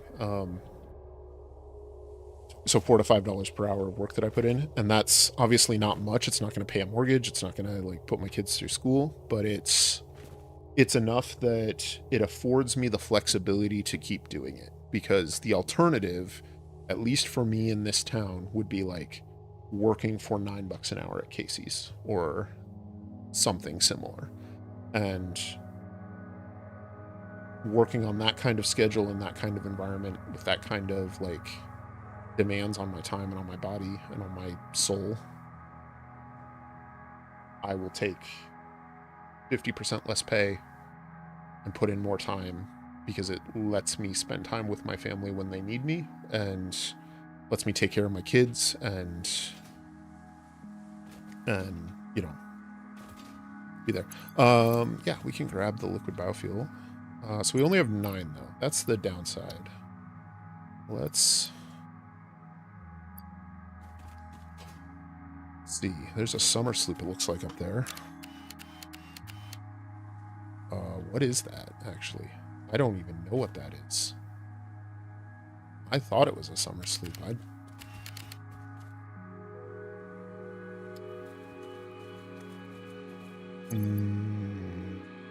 Don't have our parachute. Okay, let's try it. Let's see how it goes. Make this jump.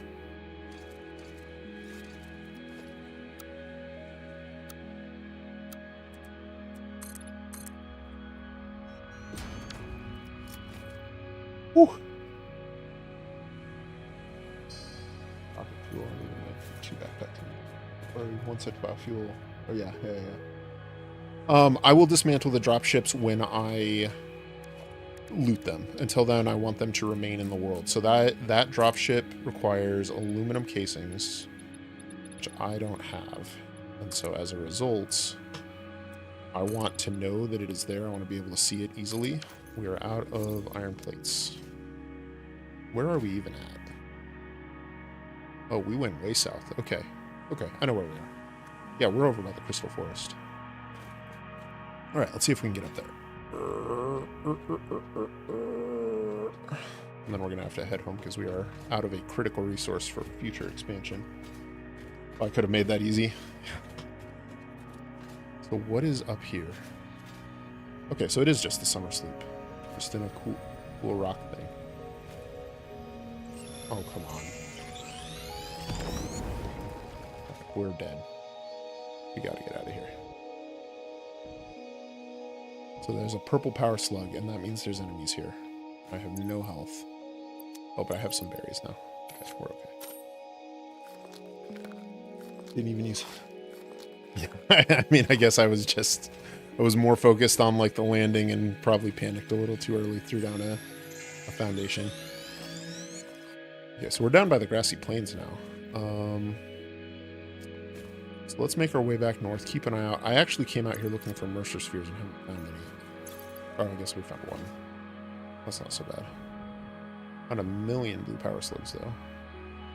So we will make our way back north. Oh, yeah. The liquid biofuel is great.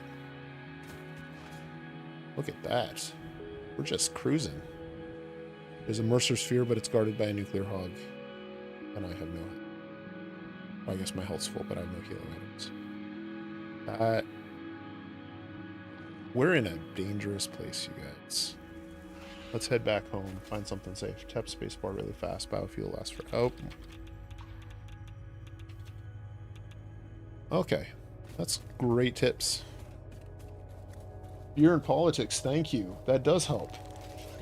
You know, everything helps, man. Like, it's that's huge, dude. Thank you so much. And I'm glad that I can have given you some inspiration to try the game. Hopefully, like I've been saying, hopefully you enjoy it as much as I have, because I've gotten so much out of the game, and that's why I do this, is to share the things I love with other people, try and put a little bit of positivity in the world, because I feel like that's what we need, you know, is something that's, you know, better than whatever else is going on around us. And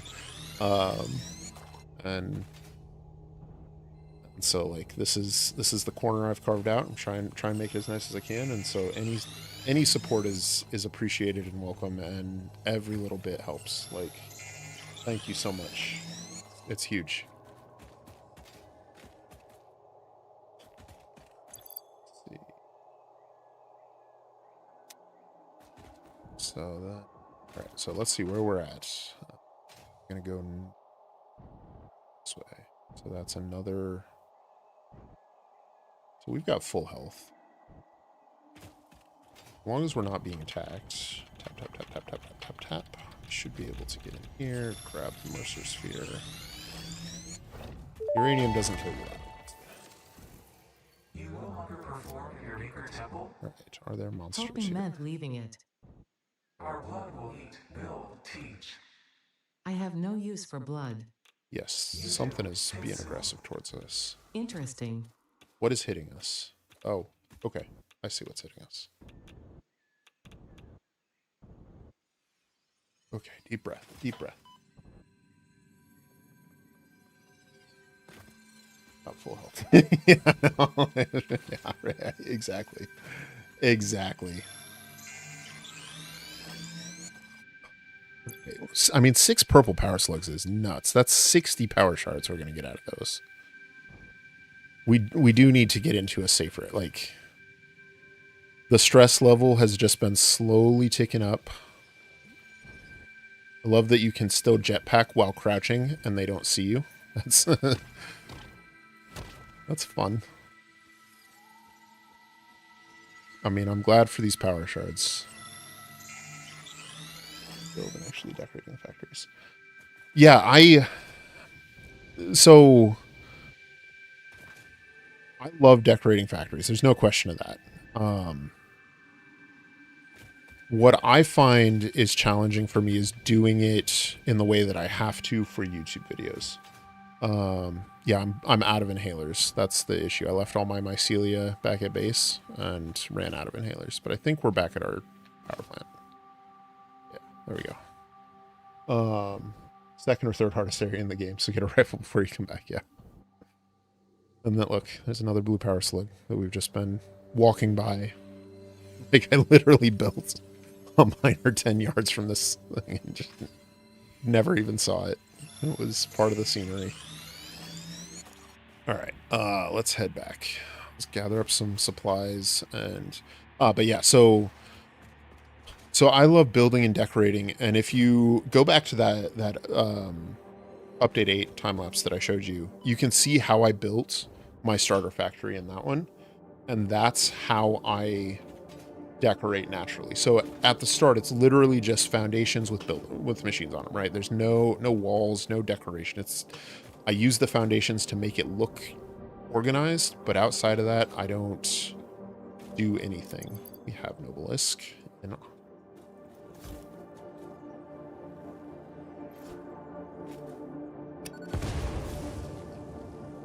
clear these out, get them out of the way so they aren't going to be a problem for us in the future.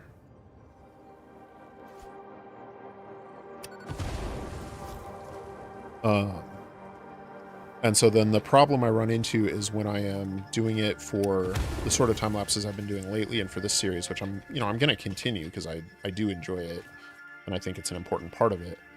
But when I'm doing it for that kind of time lapse, I kind of have to do the whole thing all at once, and doing it all at once takes forever and isn't in my nature. So like I said, this was about an hour, 20 minutes, I think is what I calculated it out to be, just to put these walls and windows in.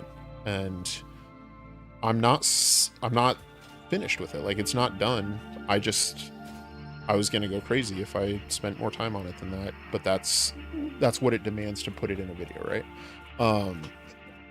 And so I end up taking shortcuts that I don't like and leaving things half finished that I don't like. And that's what wears on me, you know? Yeah, exactly. Like it adds a stress that isn't part of the game, that isn't part of why I love the game. And that's the thing about it. And so how I'm resolving that is coming up with plans in advance. And so I have ideas for how I want the refinery that we started the stream with to look. I hadn't really thought about doing the explosives factory, so I'll need to play around with that some more. But coming up with ways that I can present the builds that are appealing, that look good, and that work well. And, you know, one of the things that I keep finding myself coming back to, and I haven't figured out how I'm going to reconcile it, is like the update 8. One note on it. One guy's more than an expression. Rather have a simpler, less perfect world. Oh, thank you. I do appreciate that. At the same time, like, you know, while I am doing this for you guys, I want to make it what people want, and to that end, there is a level of quality that I'm trying to put in my videos, and I expect from myself, and that I think you guys expect from me. And I think that that's, you know, like, obviously not at the cost of health, not at the cost of sanity, but I almost wonder if I do better because I know people are counting on me to do better, you know? Like, if that gives me the motivation to be a step above who I otherwise would be. And so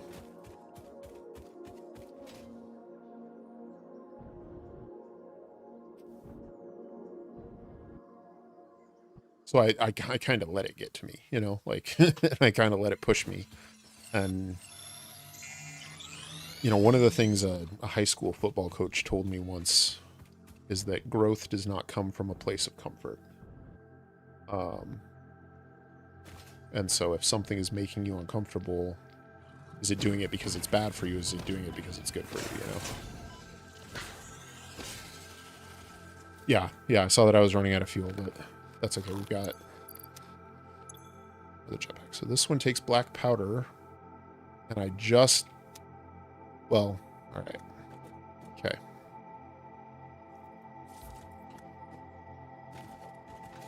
I just deleted all of my sulfur and coal. And I didn't even, what was this? It's Caterium. I didn't even swing by the base to pick up the the iron plates that I needed. Just got distracted, waxing long. Well, thank you, Justin. Appreciate it. And appreciate you stopping in, man. I'm glad you could pop in. Hope you can hang out for a little bit. We're probably gonna go for at least another 30 minutes or so. You know, if we're having a good time, we'll keep it rolling. I don't have anywhere to be tonight. Just wanna be respectful of folks' times and my own sanity, and so probably wrap up shortly after 10, but we'll see. Just leave it open. Yeah, yeah, facile, exactly. It's a balance. It's something we have to each navigate and strike for ourselves and for those who we care about. Like, as I'm talking to you guys about this, I'm like realizing that at some point I'm gonna be putting pressure on my kids. Like, how do I do that in a way that's healthy for them, that teaches them, the things they know to be good adults, but doesn't like break them. So like that's one of the things that's rolling through my head as we chat here, just hanging out. Like, then I've got my kids are starting to push boundaries. I've got a 4-year-old and a 1-year-old, and they're both in a stage of rapid boundary testing and growth. And it is awesome. They are great kids. I love them so much. But it comes with its challenges, I'll say that.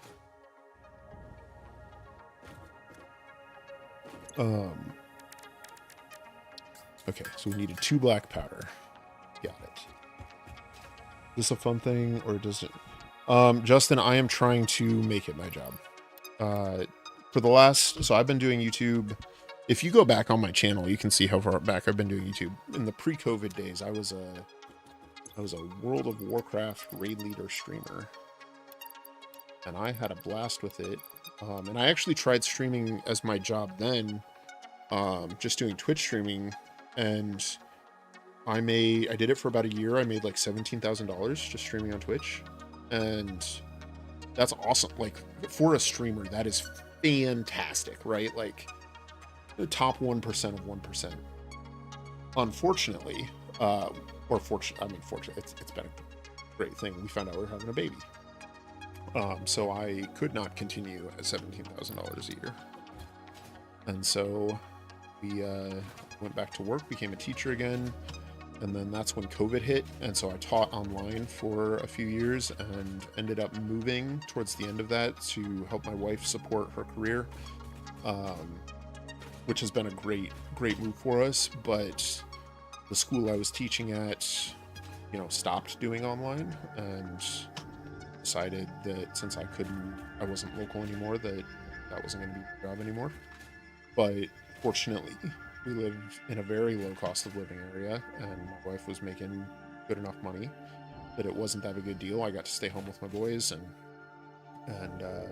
spend time with them and do all of that. And so YouTube has kind of been a hobby, but also kind of a side gig where, every little bit helps, but it wasn't, we weren't relying on it. We have found ourselves in a situation where it needs to be a little bit more than that, or I need to stop doing it and go back to work. But what makes the most sense for us is for me to be able to continue watching the boys as much as I can, and then also try and supplement a little more. And so I am trying very hard to make this my job, and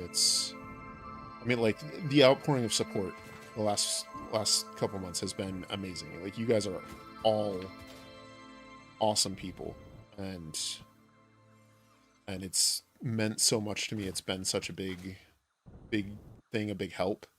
Obviously the Satisfactory series has done really well, but it's bled over into other things, and the donations and channel memberships are huge. And obviously I don't expect anything, because I understand what it's like, what the world is. I'm not in a position where I can do that for other people, and so I know how that feels, and don't want to put anybody in a position that makes them uncomfortable, or that asks them to do something they can't do. But at the same time, it sure helps me a lot, so. And I agree, John. I'm not even sure what it is about Twitch, but but I've found that YouTube is much better as both as a streamer and as a viewer, a much better platform.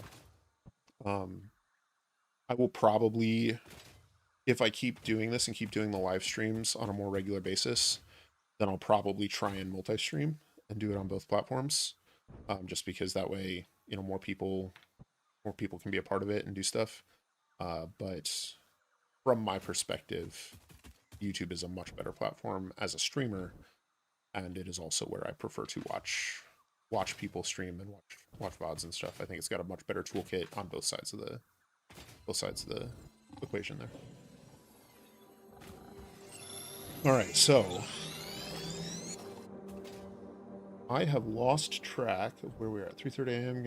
Hey Ryan, well, thank you for hanging out. It was good seeing you. No stress about this. You leave more real. Well, thank you. I try not to let it get in the way of what I'm doing. The bigger thing is just wanting to be mindful about their presence on social media.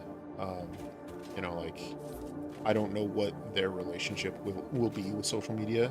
10 years ago, it was in its infancy, or it feels like it. And 10 years from now, when they are teenagers and are starting to explore that space, like what are things going to be like? And so I just don't want to shape that for them. And lead them down a path that I don't know what it will hold for them is the big thing. So I just try and keep my kids off social media, and not because I believe there's anything evil about it per se. Don't want to walk that road for them.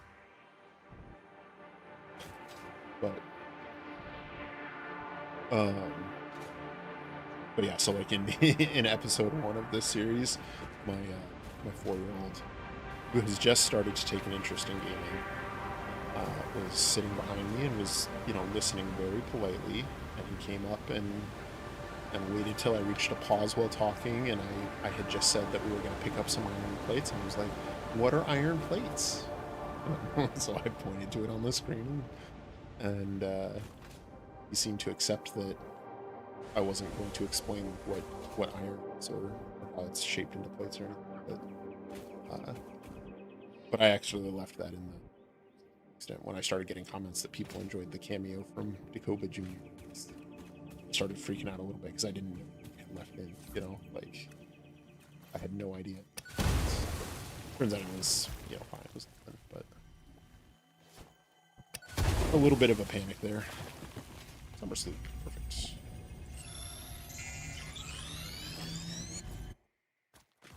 Yeah, well, thanks, Justin. No, it like I said, it turned out fine, and it's that sort of thing I'm not fussed about.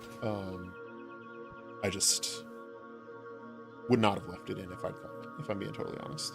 And there's been a couple of times like, so I mentioned my 4-year-old has started getting into video games, and one of the things I'm trying to teach him is that like not every game and not every challenge is appropriate, and so he'll want to do something that is not, I won't say not reasonable, but not really reasonable. I mean, if we're being honest, like he's 4. And so I'm like, well, man, if the game's too tricky, then take a break from it, come back in a year, or try a different game for a little bit. Oh, I woke up then. Where did it go? Is it the one I'd hit?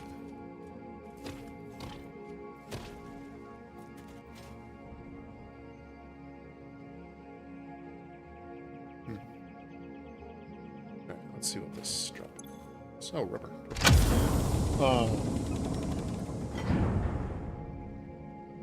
I build 80 fuel generator for turbo fuel or overclock them.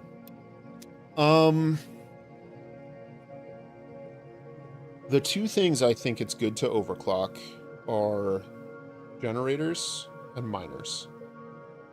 So if you have the power shards and you don't think you're at risk of running out of power shards for your next build, then by all means overclock them, man. Like, as a rule, I try to avoid overclocking unless it like makes a lot of sense, because it is less efficient. on production machines. The one exception for that is the like source machines, so miners and oil extractors, because you are bound by, there's a cap of how many resources you can draw out into the world. And so by raising that cap, you can do more with the game. You can build bigger. You can do more interesting things. And so that is absolutely a great place to use power shards. But then the other side of that is that you then have to build a bigger factory. And so, but yeah, so generators don't have the increased or the cost of efficiency, because like there's just no downside, you know, like, so if you have the shards, then by all means. Is this a cave? Is it just a rock? Many waterfalls in this game hide caves.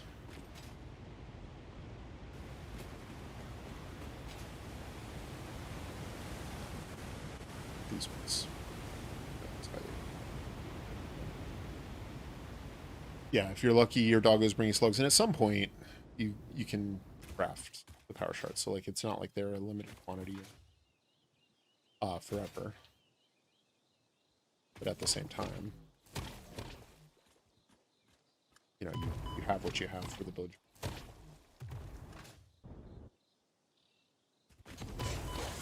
Oh, come on. All right.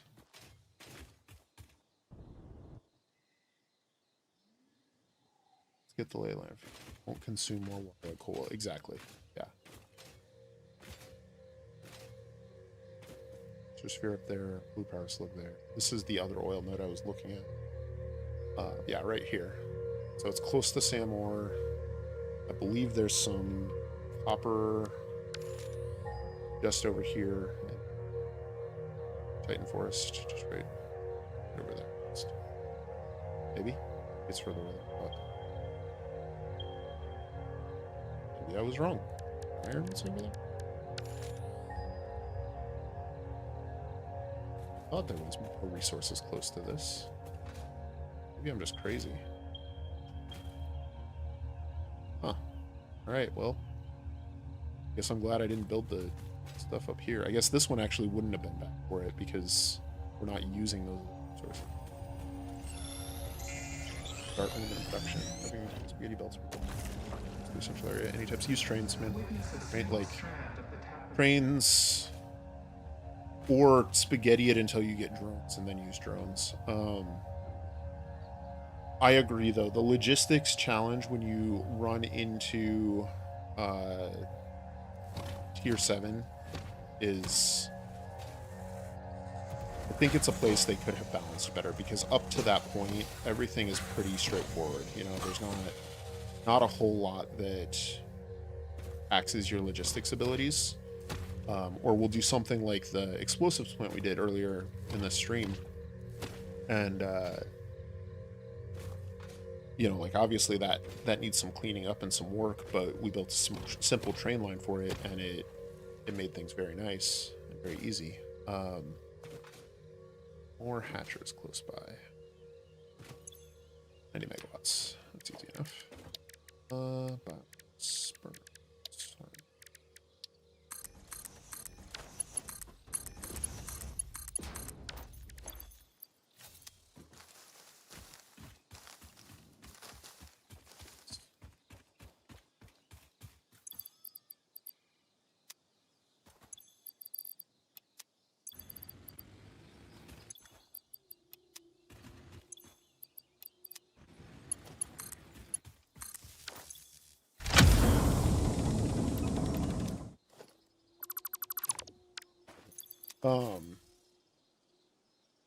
But yeah, burning out. So the one thing I'll say is start running trains early. Don't stress too much about what they look like, because once you have trains set up, you can, like I was saying when I did the update 8, I literally just dropped down a miner and a train station with however many. So like if I needed 4 ingredients, I would put down train station, 4 cars or 4 freight platforms, and then the first one I built, it would feed into the first platform. Second one I built, it would feed into the second platform. Third one into the third, and fourth into the fourth. And then I would set that train to go to the factory platform, and that was it. Like, and I was literally just like dragging the train tracks across the landscape as much as I could, and they turned out great. You know, like it. I won't say it's pretty. You know, I decided not to show it because it was kind of rough around the edges, but it got the thing built, and I'm not going to complain about that. So, but that's the big thing that I've found is that if you start building a train network, you can always piggyback on it later. You can always expand it easily later, and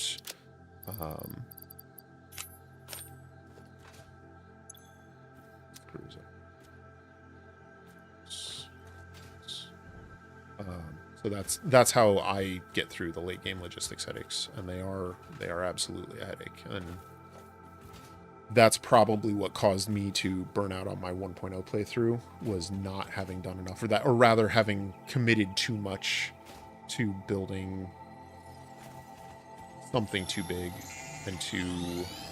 That's a lot of hogs. We're just gonna skip that. Because I'd started to build like this huge train network, and man, it was easy to not feel like that was the right use of my time that day. There you go, yeah. Yeah, I just started randomly running around picking stuff up because I didn't really know what else to do. Oh, we're gonna die here, aren't we? Oh, that was close. Okay, deep breaths, deep breaths. 4 biomass blueprint for drop ships like this makes it so much easier. Yeah.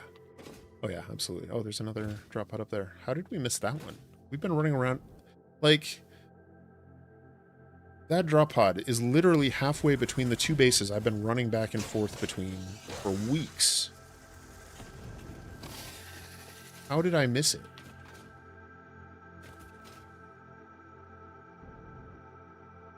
Put her down there. Let's put her up here.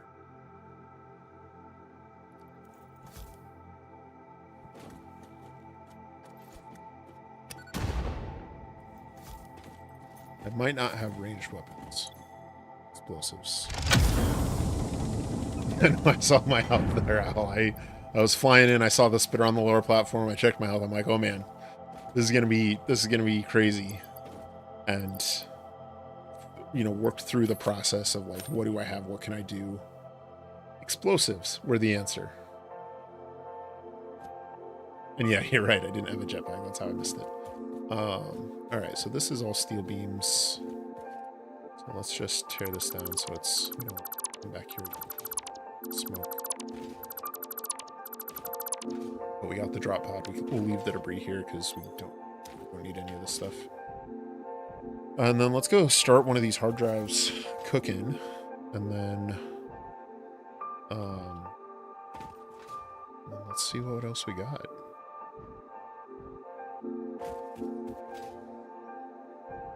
Another thing I'm thinking about doing is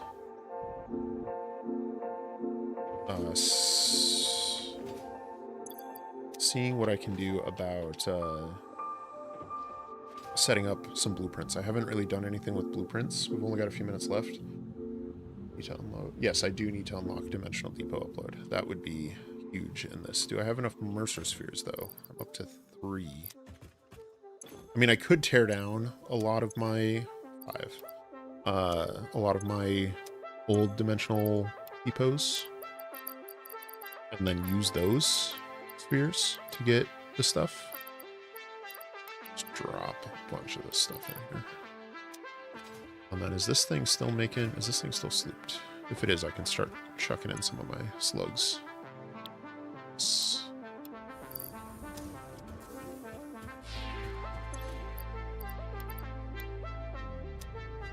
we'll just start making up some charts while we wait.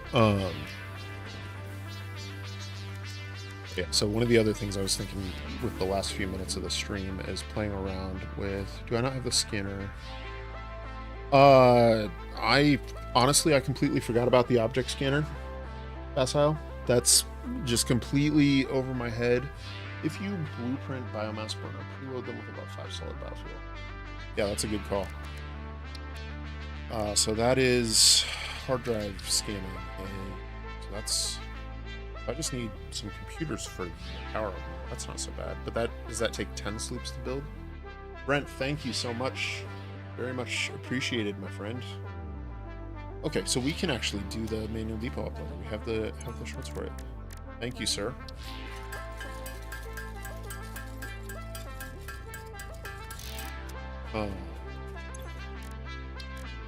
Yeah, so starting with blueprints and starting to look at things like the versatile frameworks that I'm producing, which are modular frames and steel beams.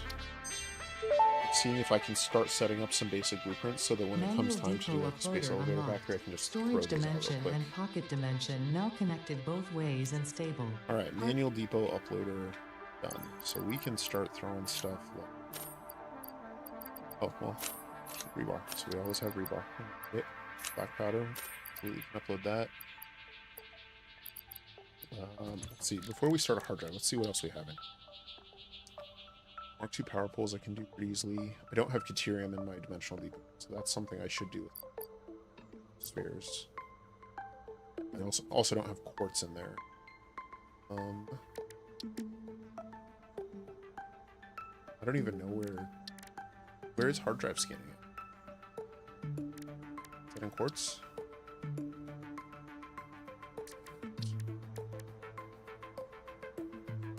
I don't have slug scanning.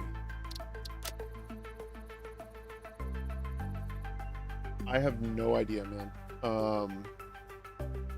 I set the prices on my channel memberships, but I just go. I won't look whatever YouTube recommends. I think it's like $3 to $10. To sustain themselves. But by tuning no the object scanner to the super particular potential energy signature, it is now able to locate them against the so environmental. So that's another example of something though. Like I'm at this point in the game where I could absolutely do a crystal oscillator factory or a smart splitter factory or a high-speed connector factory, and they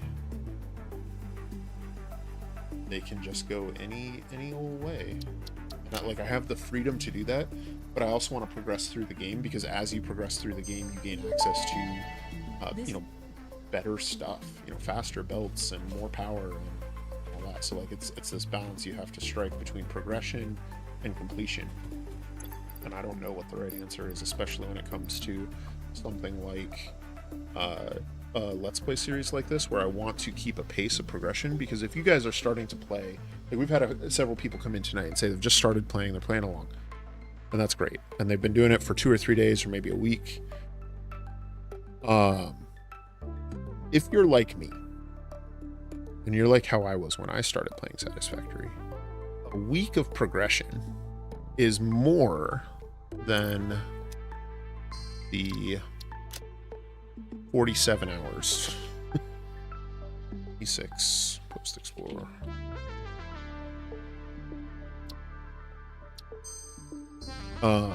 Because I definitely put in more than 47 hours in my first week playing Satisfactory, if we're being honest with each other here.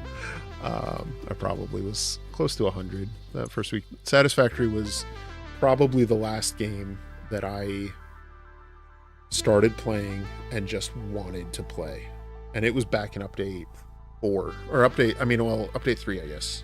It was towards the end of update 3, and I started playing, and like suddenly it was morning, and so I crashed and woke up, crashed at like 6 a.m., woke up at noon, and just wanted to play for 10 more hours. Beer and Politics, thank you so much. We'll probably be wrapping up here in a few minutes, so appreciate you hanging out, appreciate the generosity. You have a good night, my friend, and I will hopefully see you again very soon. But yeah, so like probably that first week I put in 100 hours, and yeah, it was is a different time. Like there's no way I can do that with kids, right? Like that's probably the biggest thing I miss about having kids. Like aside from like not being stressed, not worrying. John, thank you so much, my friend. And not, you know, not having freedom to do anything or having money, like all the things that come with children. Not being able to just like throw caution to the wind and spend a week no lifing on is a distinctive experience that I miss so much. And oh, there you go. 12 modular fused frames. It's huge. 12 more. Oh my gosh, these dogs are just making it rain tonight. Very cool. 78. Thank you. I'm glad you liked it. Yeah, we were talking about that earlier. It's a pretty fun design. I had an idea that I wanted to shape, and outside of that, I just kind of was going with it. I think I've gotten enough questions and comments on that that I'm gonna do a dedicated video talking about that system, that power plant, how and why I came up with the design, how I built it, how I laid out the semicircle, all of that. It's actually all, you know, reasonably simple, but a lot of people have been asking for information about it, and so I figure I'm happy to oblige where I can. Yes, thank you guys so much, John. It's huge. And I hope someday to have grandkids. I would love that. In theory, you know, obviously, like I've long way off from that. Most likely, hopefully, you know. I don't know what the right answer is there, but I've got a 4-year-old, so holy cow. Dude, thank you so much. 10 members. Oh my gosh.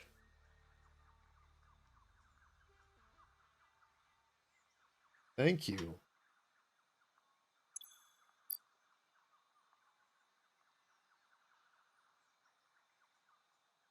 Andrew, I very much appreciate that.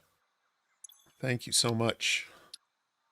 Let's see, let's get these blueprints unlocked real quick before I keep going off on random tangents again.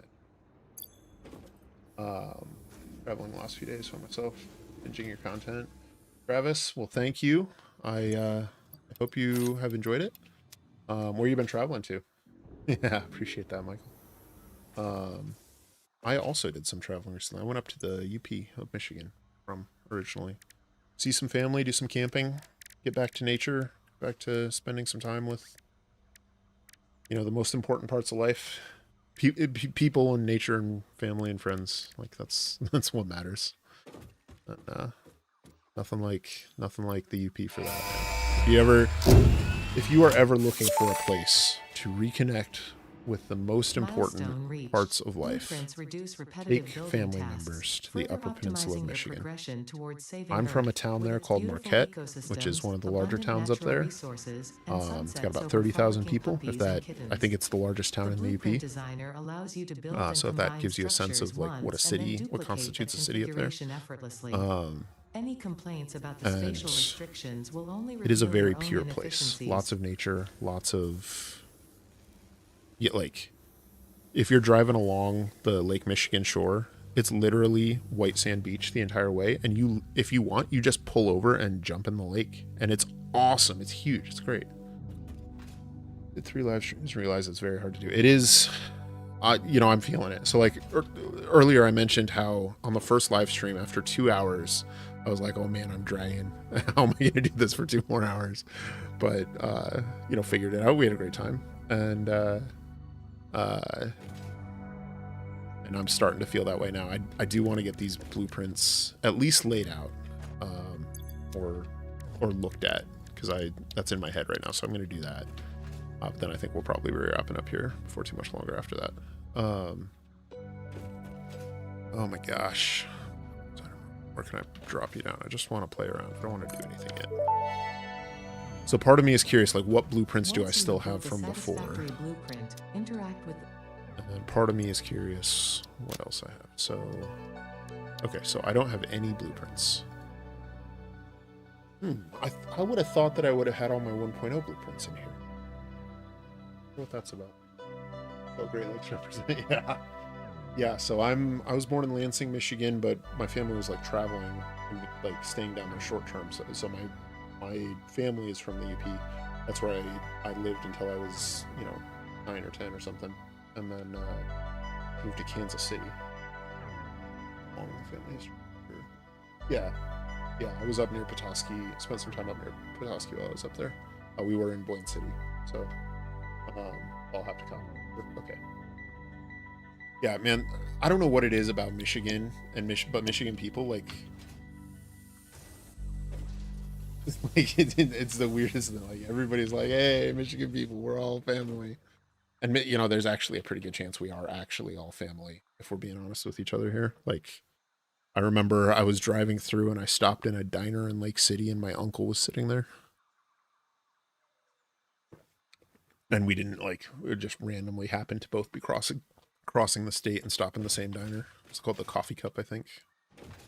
Um, there's a non-zero chance that the family tree is thick up there. So we are thick as thieves as a result. Need to create one, then you can copy and paste them from previous builds to your blueprint. All right, thank you. Oh, that is good. Well then I'll probably do that. Do that as part of the episode and do that next time.